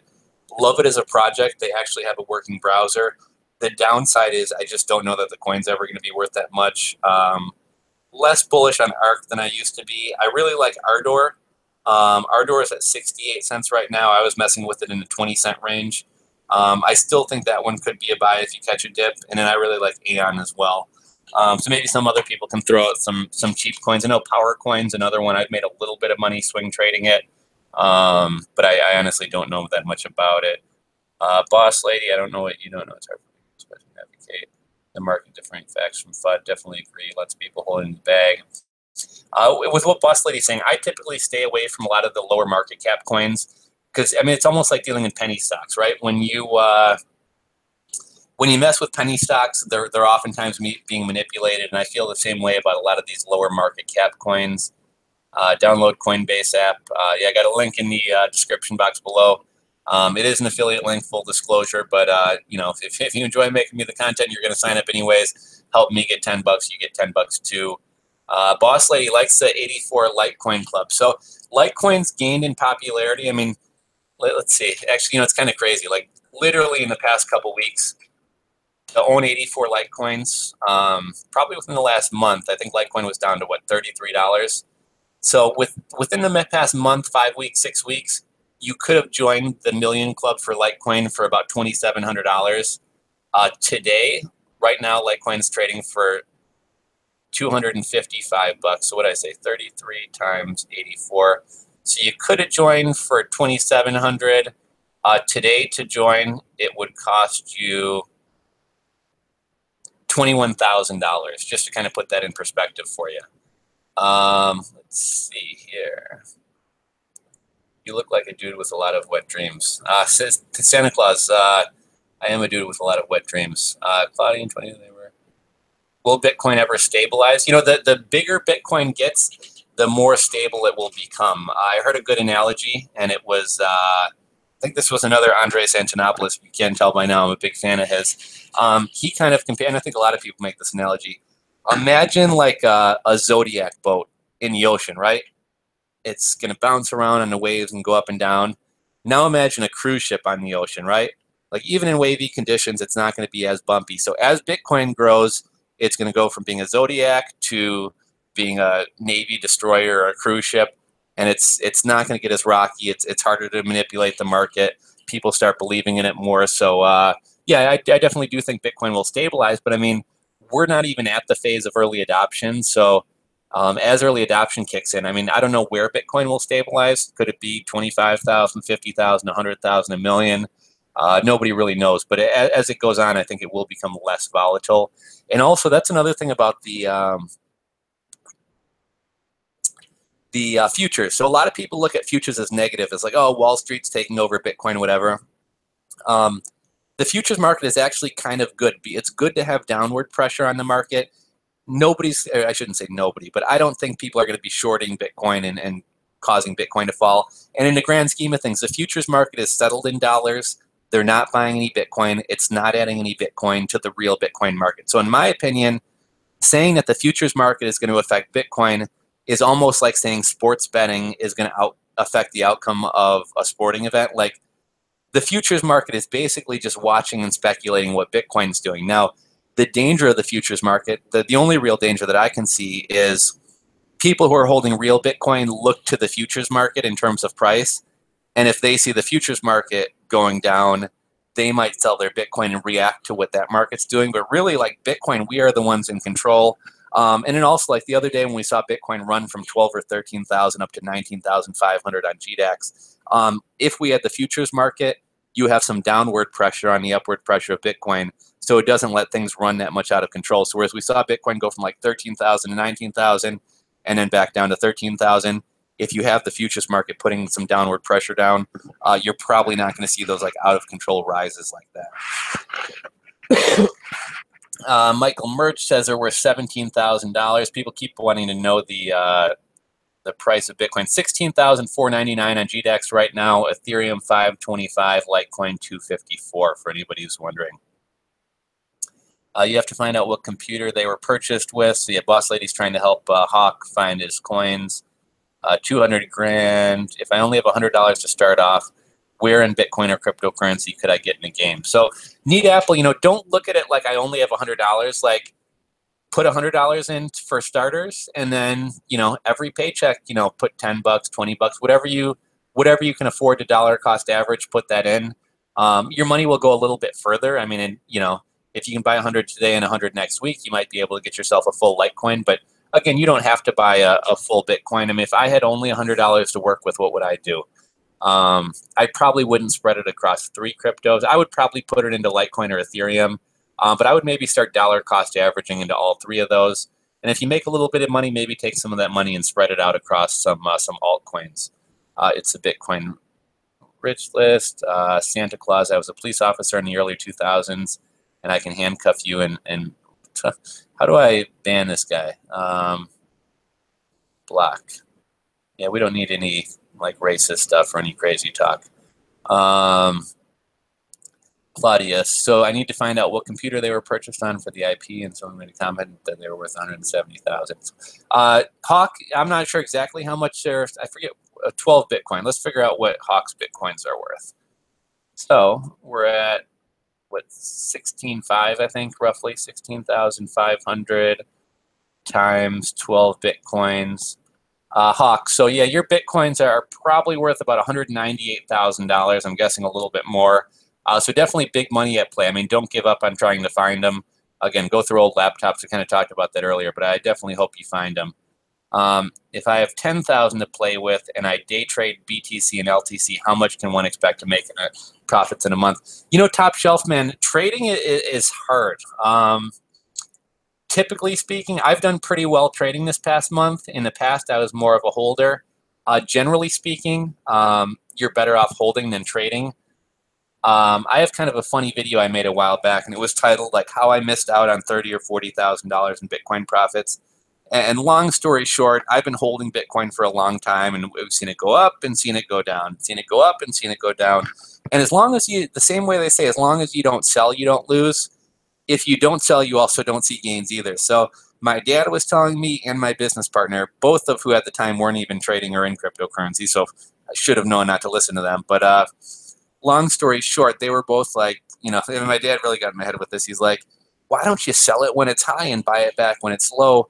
And this is about 2 years ago, and Bitcoin was going like clockwork from like 800 to 1200, 800 to 1200, 800 to 1200. So finally, after seeing this for a while and having them in my ear saying that, you can make all this money off the volatility, which is true, the next time it went up to 1100, I sold a bunch. I didn't sell all of it, but I sold a considerable amount.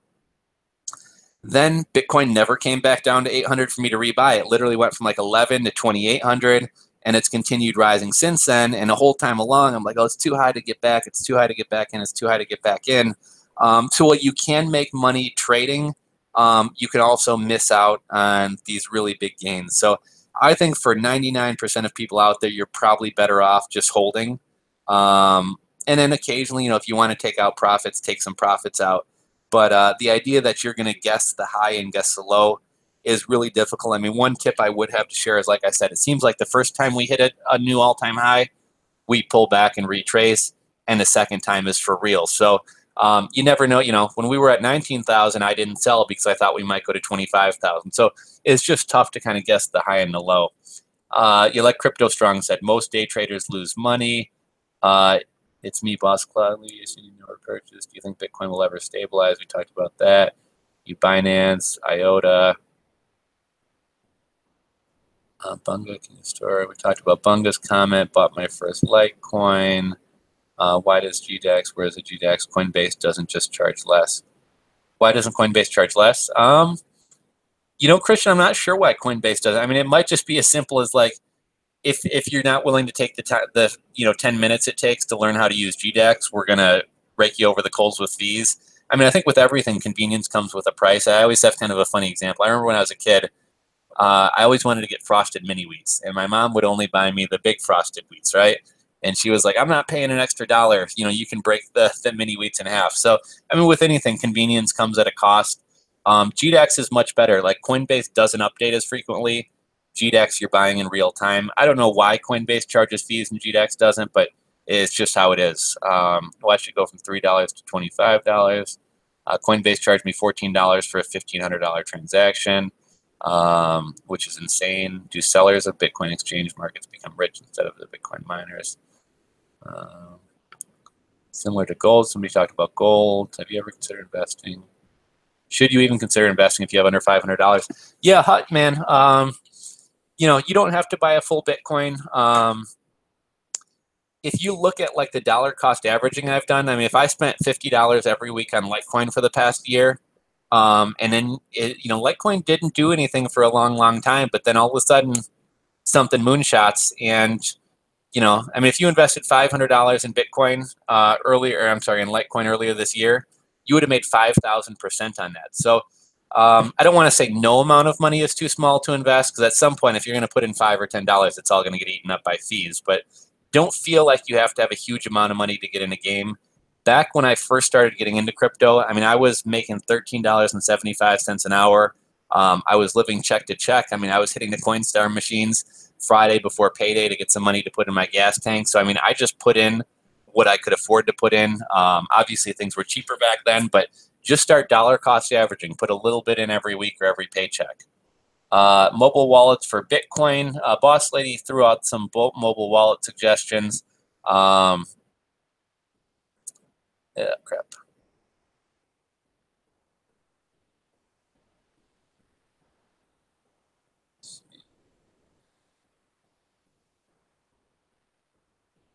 I like wind up scrolling way down. I can't find my place.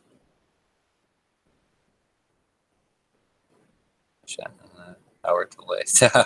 Okay, see, I guess I'm not really getting through stuff. Let's go down to the bottom. Once actually they call Bitcoin really 10,000. I wish there was like a scroll up button on here. I think BTC and LTC 50/50. Okay. Okay, so yeah, Boss Lady had thrown out mobile wallets that she recommends was Airbit's, Mycelium. I actually have a Mycelium wallet. Bread wallet, I know a lot of people like that one. I'm not a fan of that one. For altcoins, Coinami, oh, that's the one I was trying to think of earlier. Coinami and Jax are two good altcoin wallets. Thank you, Boss Lady. Zencash is a fork of Zcash. Can you use Apple Wallet? I don't use Apple Wallet. I don't really know too much about it. Me and my head network update. It's about to start reading the. Oh, Boss Lady's about to start reading Tim Ferriss' book. Yeah, I'm really excited to get into this one. Is BitPay good for e-commerce? You know, here's the thing. Raw Research Labs was asking about BitPay, which BitPay is similar to Coinbase in the sense that you can accept e-commerce payments. One thing that I kind of wrestle with, and I'm wondering if there's a better option, kind of the whole point of cryptocurrency is to get away from having to be reliant on third parties like Stripe or PayPal or First Data. So to accept crypto and then have to involve a third party in your transactions is kind of like counterintuitive to me. But at the same time, like I was actually talking with, I think it was an interview with Chris from Thrift Shop Hustle the other day. I asked him if he had any good suggestions for this. But let's say I want to set up a Shopify store and I want to do like an alternative payment method, and I want to have people send me a Bitcoin or send me Bitcoin for payment. So A, how do I in real time let them know what it's going to cost them in dollars? And then also, how do I match that Bitcoin transaction up against their Shopify transaction? A while back, I had actually thought of setting up an e-commerce store and using Steam, and that would be kind of easy to track because everything is right on your history, and you could have people put the order number in with their Steam send. But outside of that, I haven't personally used BitPay. I have used Coinbase for e-commerce, but yeah, I've heard good things about BitPay. I just recently bought something with BitPay. Thrift Shop Hustler stopped in. I know I'm way behind on comments, so he may not be around anymore. I actually commented on his video earlier. Thrift Shop Hustler, if you guys haven't checked him out, check him out. He's kind of like a reseller. I would say if you're familiar with Hustler Hacks, his channel is somewhat similar to Hustler Hacks, but he's definitely got his own flavor. He also does merch. I did an interview with him the other day. Check it out. It was really interesting. Oh, you know, I commented on his YouTube video earlier, and I asked him why SBD was so high. He said he doesn't know. So yeah, thank you, Thrift Shop Hustler, for stopping in. Oh, yeah, I asked him a couple. He's answering my questions in here. I asked him how he put a rocket ship to hide his login. I guess he used OBS. Jay Capola. This dude's a cool dude. He's always very active on the channel. I feel really bad. I've been trying to chat with him, and I've just been kind of crazy busy lately. But Jay Capola, I think I may have him on the channel here. He's involved in business entrepreneurship and stuff as well. Let's see, if you have to ask about how to mine, you probably shouldn't mine. Sorry, do something else. Okay, so Merch Studios, I mean, it's kind of a good point. If you have to ask about mining, you're probably not somebody who's going to be successful mining. There is a program out there called MinerGate, and it makes mining like really dumbed down. You can hop between currencies. I have like a 2012 MacBook, no, not MacBook, iMac, and I left it running for like 48 hours. I didn't even earn 1 penny in Monero. So again, you know, if you don't know about mining, it's probably not worth getting into. I had considered maybe messing with mining for the sole reason of just wanting to learn like the Bitcoin ecosystem better. But I mean, if you're going to mine, look at it as entirely a hobby. Don't expect to make money off of it. If you're trying to make money, you're better off just buying cryptos. And really, you need free electricity. I have free electricity at my office, which is the only reason I even considered it. Hardware wallet must have. Definitely agree with that, Crypto Warrior. Have you thought about scamming on crypto? So here's the thing, guys. Here's one thing you'll notice. So I know a lot of you guys may have a crypto YouTuber that you love, and a lot of people after some period of time wind up selling out. And I'll give you an example. I probably get contacted by 3 to 5 ICOs every single day, asking me to promote their coin. I'm kind of bad at like checking my rules for Rebels email, which is something I really need to be better about. I apologize to anybody who is still waiting on a response. It's just like trying to keep up with comments and all the emails is like really overwhelming. But anyhow, I'm contacted by a lot of ICOs who like want to pay me money to promote the coins. And I respect you guys. I appreciate all the support I get from you guys. And getting a couple $100 to promote some BS ICO, I don't want to send you guys off in the wrong direction. I had a buddy had me, long story, but had me get on the D-Market ICO. I put in $500. We're looking at like 4 or 5 months later. I still don't have my coins. They've pushed back when they're going to release the coins. Their audit's taking forever. And that $500 today is worth like probably $2,000. And this is just from the summertime. So in terms of the opportunity cost, like, I would have been better off letting that money sit in Bitcoin. We'll see if I ever get my D-Market tokens. We'll see if D-Market ever winds up hitting a legit exchange or not. But let's see. I've been thinking stop coin Doge. Sorry guys, I'm trying to ask your brother how you bought them. I keep my list in the listening. Well, let's say interesting to make more. Yo, what's up, Jai? Weekly dollar cost averaging a few coins for the next 5 years is the best investment approach you can take. You'll avoid losing all your money day trading and save tons of brain juice. Definitely a big fan of dollar cost averaging. Great tip, Merch Studio. Okay, 5,000 BitConnect, hands down. People are joking about BitConnect. What about Bitcoin Cash? You know, Jeff Becker asked about Bitcoin Cash. I'm not a big fan of Bitcoin Cash. I don't really get involved in the politics too much. Bitcoin Cash has gone on a couple nice runs, but I don't really like the infighting between Bitcoin and Bitcoin Cash. I know it's two-sided. I know the core side is probably as bad to the Bitcoin Cash side and vice versa, but I'm just not a big fan of Bitcoin Cash for whatever reason. 0 to 1 is a middle book. No, you know, for anyone who asked about the books, we got Tool of Titans by Tim Ferriss. The Happiness Makeover, I really know nothing about that. It just looked interesting, so I picked it up. And The Art of Nonconformity by Chris Guillebeau, which is an easy read. I'll help get the word out. So yeah, that kind of shows you how far behind we are. I was asking people to help me help by subscribing. Fiverr arbitrage. No, somebody suggested Fiverr for my intro. You know, Alvaro, you know, I've gotten intros on Fiverr. I kind of wanted somebody who's ideally, I wanted to find somebody who's into videography and follows my channel. I wanted to get something custom and also something that really kind of embodied what the channel was about. I didn't, you know, I mean, there's a lot of sites where I could just go buy like an exploding light bulb that says rules for rebels. I kind of wanted something more unique. Crypto Warrior says Ripple is centralized. I like BCH if you don't like the high fees. One thing I will say for BCH, they do have lower fees. I think BCH is even cheaper than Litecoin right now. Again, I'm just not a fan of it. They do have kind of Bitcoin Cash has kind of a cool thing on Reddit. So they have this new like tipper thing. I don't understand how it works, but somehow somebody can tip you through Reddit and give you Bitcoin Cash. And somebody, I asked about it the other day, and somebody, I will say the community is nice. Somebody gave me 200 bits in Bitcoin Cash through the tipper thing on Reddit. If you want to look into the whole tipper thing, go to the BTC subreddit and just search tipper. BCH, PayPal 2.0, why Bitcoin Revolution. Someone asked about Stellar Lumens. I do kind of like Stellar Lumens. I like it better than Ripple. Water must be very cold. I am way behind. Another legend. I don't know how people manage these live streams, man. It's a lot of stuff to keep track of. See, very bullish on IOTA, EOS, Dash, and BCH. Tiempo says very bullish on IOTA, EOS, Dash, and BCH. I like IOTA. I think Dash. I like Dash. I think Dash is a cool coin. I know Dash and Monero aren't direct competitors, but I've always heard it kind of said that like Dash has a better marketing team. Monero might be like, technically speaking, the better coin. Is BitConnect a Ponzi scheme? I haven't personally lost money to it, but I do think it's a Ponzi scheme. I've lost money to Laser Online and BTC Hash as an experiment, as I've talked about earlier. But yeah, I think BitConnect's a Ponzi scheme. It's really suspicious to me that all the big BitConnect guys are quote-unquote being hacked now, and then taking down the videos and everything else. That just seems shady to me.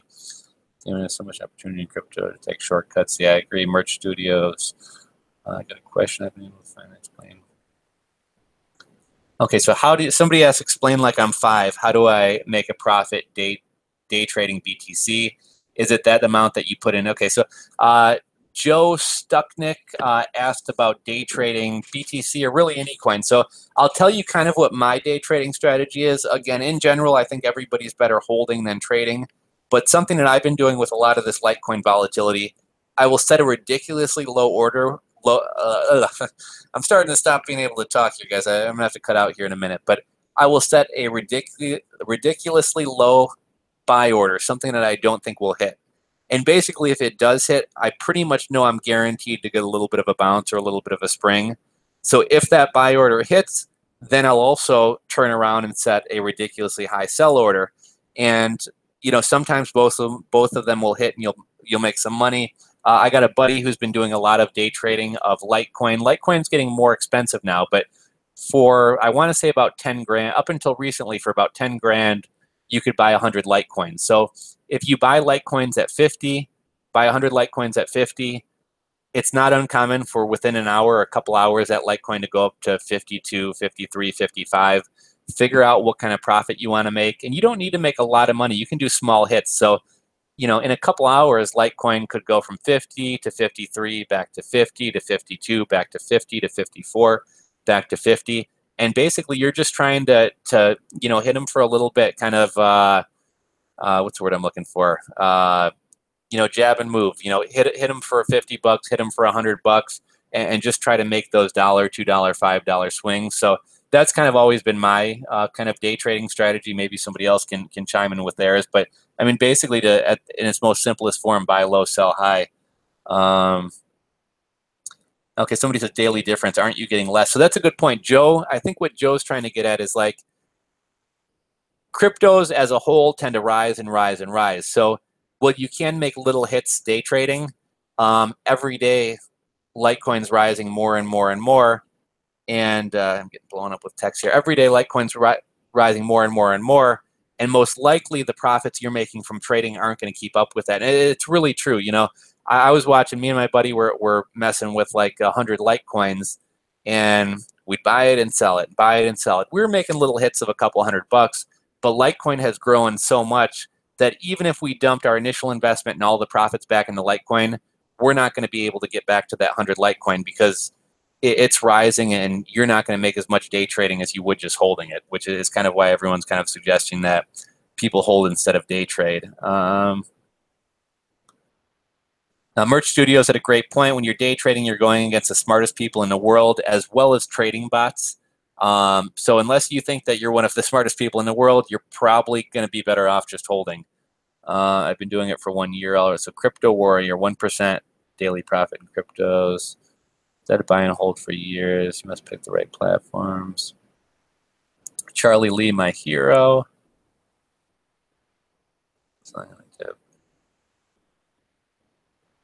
Okay, so yeah, I think I finally made it to the bottom of the comments. I tried buying LTC on a dip when I noticed that they weren't selling.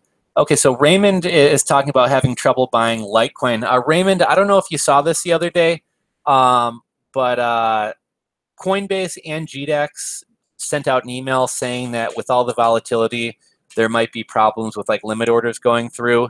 So something that I think I experienced the same thing. I was setting limit orders, and they would show in pending status, and then they would automatically be canceled. So it seems like when things are getting really, really volatile, they're not letting you place limit orders. I think I mentioned there's a little box below the limit order that says post only. If you don't check that box, you're going to be charged a 0.25% fee. So I think that's what was happening to you. Cardano is the future third generation blockchain technology. You know what? I wish I was hearing YouTubers and stuff talk about Cardano, and I kind of thought it was a pump and dump coin. And it's had huge rises. So I have a little bit of Cardano. I forget if I sold it or not. I think I bought it and saw like a 30% gain in one day, and I think I might wind up selling it off. But yeah, Cardano looks promising. Oh crap! It's 11:05. You know what, guys? If anyone has anything they want to say, I finally have caught up with the comments here.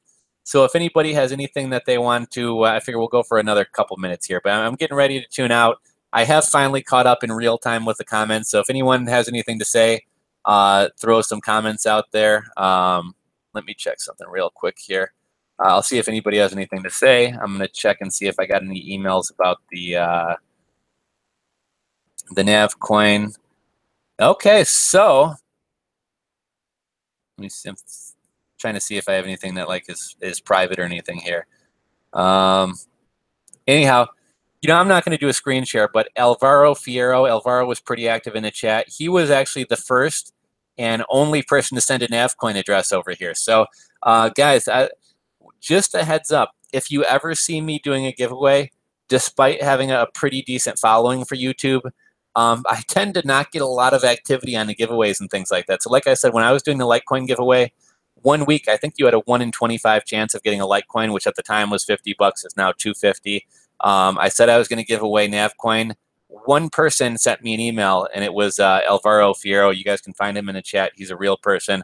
I'm going to send him 10 Litecoins. This wasn't a huge giveaway. I will do some giveaways on some future ones. This is one of my first live streams. One of my I can probably count on one hand the number of live streams I've done.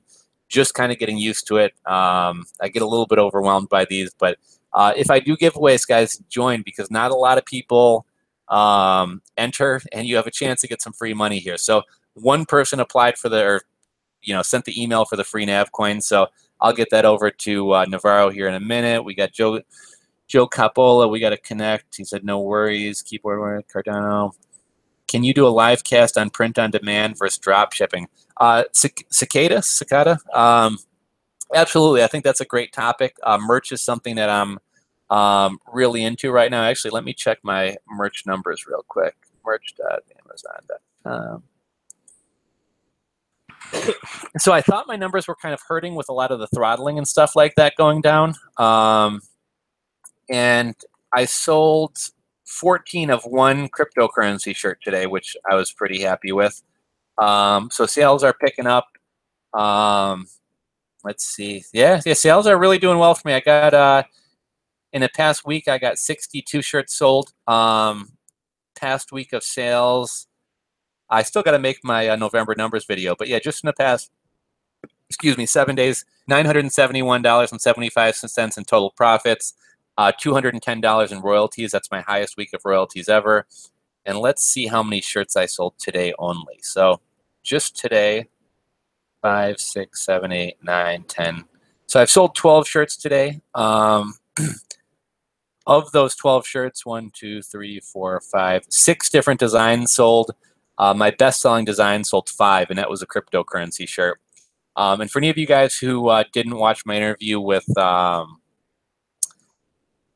thrift shop hustler, who was actually in the live chat here earlier, he was saying when he first saw me start making videos about crypto merch shirts and stuff like that, he said he was like, damn you, turning people onto my niche. And I think the same thing when I see other people. But yeah, crypto is a hot niche for crypto print on demand.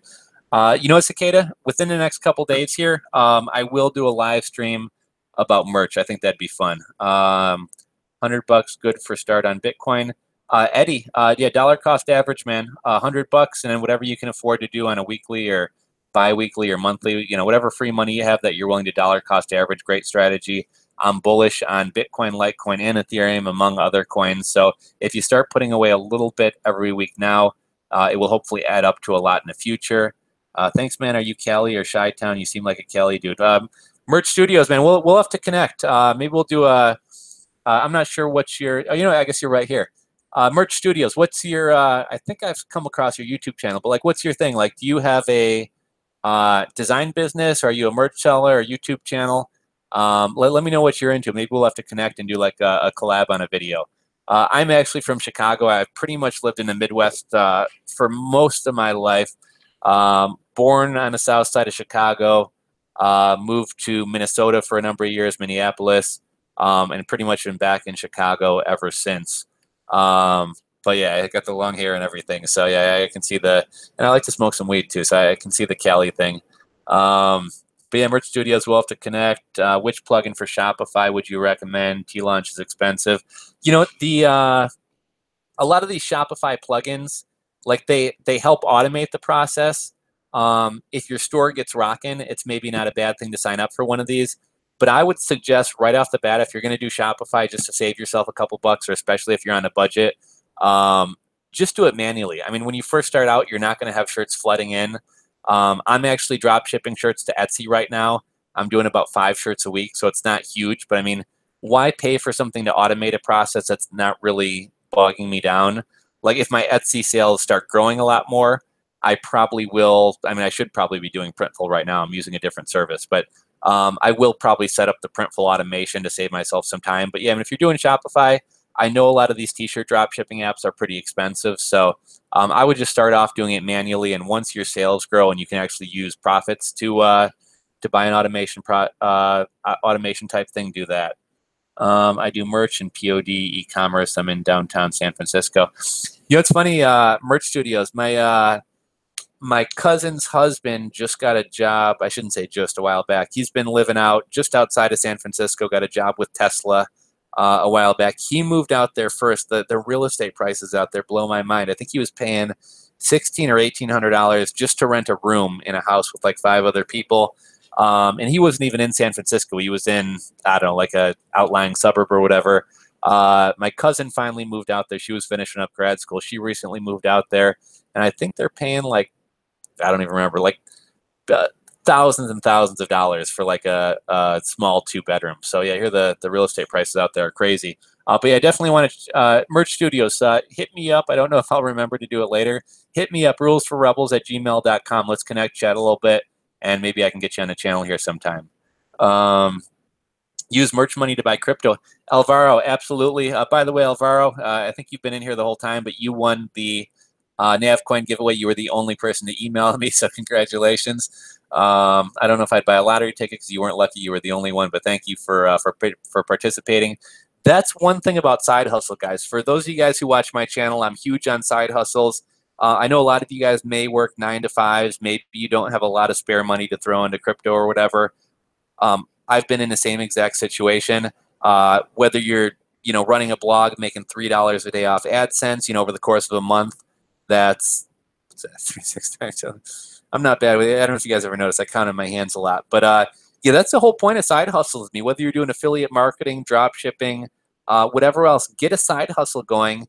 And I've been there being like check to check. If you get a side hustle going, you now have some disposable income to invest in Bitcoin or whatever else. We've all heard if you had $100 to invest in Bitcoin back in 2011, the famous phrase was it would be worth $7 million, but that was back when Bitcoin was at like 5 grand. So I mean, today it would probably be worth like $20 million or something like that. But when you have a little bit of disposable income, you can either reinvest in a business or invest in the stock market or cryptos and take more risks.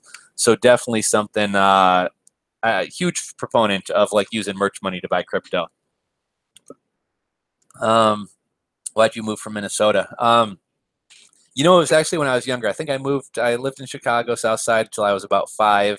Moved to Minneapolis for maybe the next 5, 6 years, and then moved back here. But I mean, I moved back to Chicago in like 5th grade or something like that. My dad, both moves were because my dad got transferred. I mean, I'm a Chicago guy. All my family's here. So that's kind of why we moved back. How do I get a Navcoin account? Alvaro, man. Oh, brother.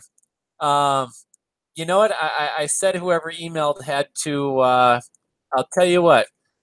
I'm going to open the Navcoin thing back up. I think, Alvaro, I think you sent me a message, and I just looked for the first name on the email, and I saw you. I'm guessing you. Okay, one was blank, and the other one. Okay. So the Navcoin giveaway is still open. So what you guys are going to want to do to get a Navcoin wallet, navcoin.org. It's only $10. I mean, nobody killed themselves to race for this, but I'm going to open up a screencast really quick here. We're going to screen share.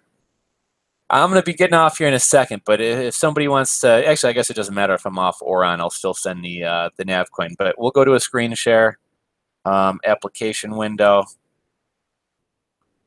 Okay, so it may take a second to load. You guys are looking at the Navcoin website right now. What you're going to want to do is go to Downloads. And depending on if you have Windows, Apple, or Linux, you're going to download the wallet for your platform. Another thing you can do, and Alvaro, this might be a faster way for, just in case anybody else already has a Navcoin wallet. If you have a Bittrex account or a Kraken account or a Poloniex account, if you click your Wallets tab and then click the plus button, it will generate a Navcoin account that you can deposit into the exchange. So if anybody has a Bittrex account, type in Nav under your wallets. Even if you don't hold Nav, it should pop up. Click the plus button next to Nav. It will give you a wallet address, or you guys can download it here. So the contest is still open. First person to send me a Navcoin wallet, I'll send 10 Navcoins to. So that's still going. So Alvaro, hopefully you saw that. No worries, Alvaro. I appreciate you. Nobody else even emailed me, so I appreciate you trying. But I'm sure you'll probably be the first one to do it. So, oh, you know what? I got to change this back. Turn off the screencast. Okay, so yeah, rulesforrebels@gmail.com. Alvaro, if you or somebody wants to send over a Navcoin wallet, I'll shoot it over. I'm planning to buy more LTC for hold. Is it worth buying ASAP, or do you think it would drop a bit? You know what? It's hard to say, Raymond. Let's see what Nav's doing right now. Or I'm sorry, not Nav, Litecoin.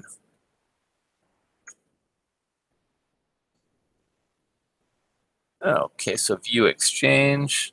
Okay, so Litecoin's at 256. I mean, Litecoin is up huge on the day. Typically, after a rise this fast, like I've said a couple times through this, typically after a rise this fast, we'll see it fall back. I wouldn't be shocked to see Litecoin retrace closer to the $200, maybe $220 range. However, at the same time, when Bitcoin was rising and Ethereum was rising and a lot of other coins were rising, Litecoin was stuck at $50. Then it saw some small gains to 70. So my normal inclination would be Litecoin will probably retrace to 200. But I do see a lot of hype building for Litecoin, and Litecoin was stuck at those low values for so long when everything else was running. I'm seeing a lot of enthusiasm in the Litecoin subreddit. And I've seen, even just in this live stream, a lot of you guys have talked about wanting to start getting into Litecoin. So I could see Litecoin start going higher. Let me look at one thing real quick, just to kind of look at the chart for Litecoin for the day. Let's see, Litecoin, so one day. See, I mean, literally today we went from, what, like $156 up to as high as $266. We saw a drop back down to $233. I'll say this. if I were being really conservative, I'd probably want to try to grab Litecoin around 220. If I wanted to make sure I got the Litecoin, I'd probably be a buyer in the low 230s, is what I'll kind of say to that. LOL, I didn't email because I didn't have an account. I have Coinbase account for now. We'll buy NAV when I get a chance. I'm driving right now, so I can't make one right now. Oh, no worries, Alvaro. I'll tell you what, Alvaro. You were the first one to email me. I think the only one who's emailed me to this point. So, Alvaro, as soon as you get a Litecoin wallet or a NavCoin wallet, okay. You know what? Work from home mention. GDAX, or not GDAX, Bittrex a lot of times has wallet maintenance, and you can't deposit, withdraw, or even trade with your coins. And so, yeah, NavCoins, their wallet's been under maintenance pretty much all day. I noticed that earlier. So, yeah, I guess you won't be able to use Bittrex. I'll tell you what. We'll say Alvaro won the NavCoin giveaway just because he was the one who emailed me. Alvaro, hit me up as soon as you figure out how to get the NavCoin wallet. I'll shoot you over 10 NavCoins. Yeah, I like Merch Studios is big on a dollar cost averaging. Me too. I like that that strategy. So I guess that'd be the big thing. If you have the idea of dollar cost averaging, again, for anybody who isn't familiar with it, if you have $1,000 to invest, rather than putting in $1,000 today, you might do $100 today, $100 3 days from now, $100 3 days later, $100 3 days later. Now, there's all types of studies, and you can find stats to back each way. Some people say dollar cost averaging is better than lump sum investing. A lot of the studies seem to say lump sum investing is better than dollar cost averaging. However, I'll tell you one reason why I think dollar cost averaging is better. When Bitcoin's been going crazy and with all the new people jumping in, I've seen a lot of people who have bought into Bitcoin for the first time at 17,000. It has a pullback to 15,000. They freak out, they sell, and they wind up losing $2,000. I think by dollar cost averaging, because you're not going all in at once, if for no other reason than psychologically, you're kind of better prepared for a pullback. If I go in $100 today and Bitcoin falls tomorrow, I'm probably not going to freak out. And if I buy more tomorrow, I've kind of averaged my cost down. So I think dollar cost averaging is easier on people like psychologically. Nav will launch Nav Pay Wallet and iOS version before Christmas. Work from home. You know when NavCoin is going to be rolling out that Raspberry Pi 2 or the Nav Staker 2.0 or whatever it is? That's what I'm really waiting on. Exactly. Can I send you $10 PayPal and you send me $10 NavCoins? The wallet is still indexed. You know what, Victor? Not saying that you would do, like, really nobody takes PayPal for cryptocurrency, and the reason for that is it's just too easy to do chargebacks. There are some people who sell cryptos on eBay and stuff like that. I know not everybody out there is and I'm not saying this to you, Victor, but just for anybody who's ever thought about trying to sell crypto for PayPal, if you send me PayPal money for Bitcoin and I send you the Bitcoin, all you have to say is either I never received it or my account got hacked. PayPal will give you your money back. You have my cryptocurrency, which I have no way of pulling back, and you get the money back from PayPal. So, I mean, anybody who accepts PayPal for cryptocurrency is opening themselves up to a guaranteed loss should the other person not be a good person. So that's why almost nobody accepts PayPal for cryptocurrency purchases. Technically speaking, I think it may be. I know a lot of people do it. I know there's people selling on eBay.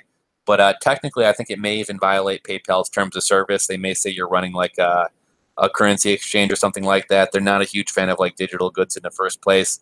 So that's really why nobody accepts PayPal. And if somebody does accept PayPal, you're typically paying like a huge premium.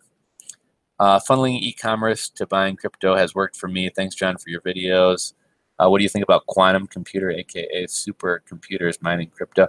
You know what? I'm not really like a super techie guy. Like I hear people talk about like, could quantum computing like crack Bitcoin and all these other things? Like a lot of that stuff kind of goes like way, way, way over my head.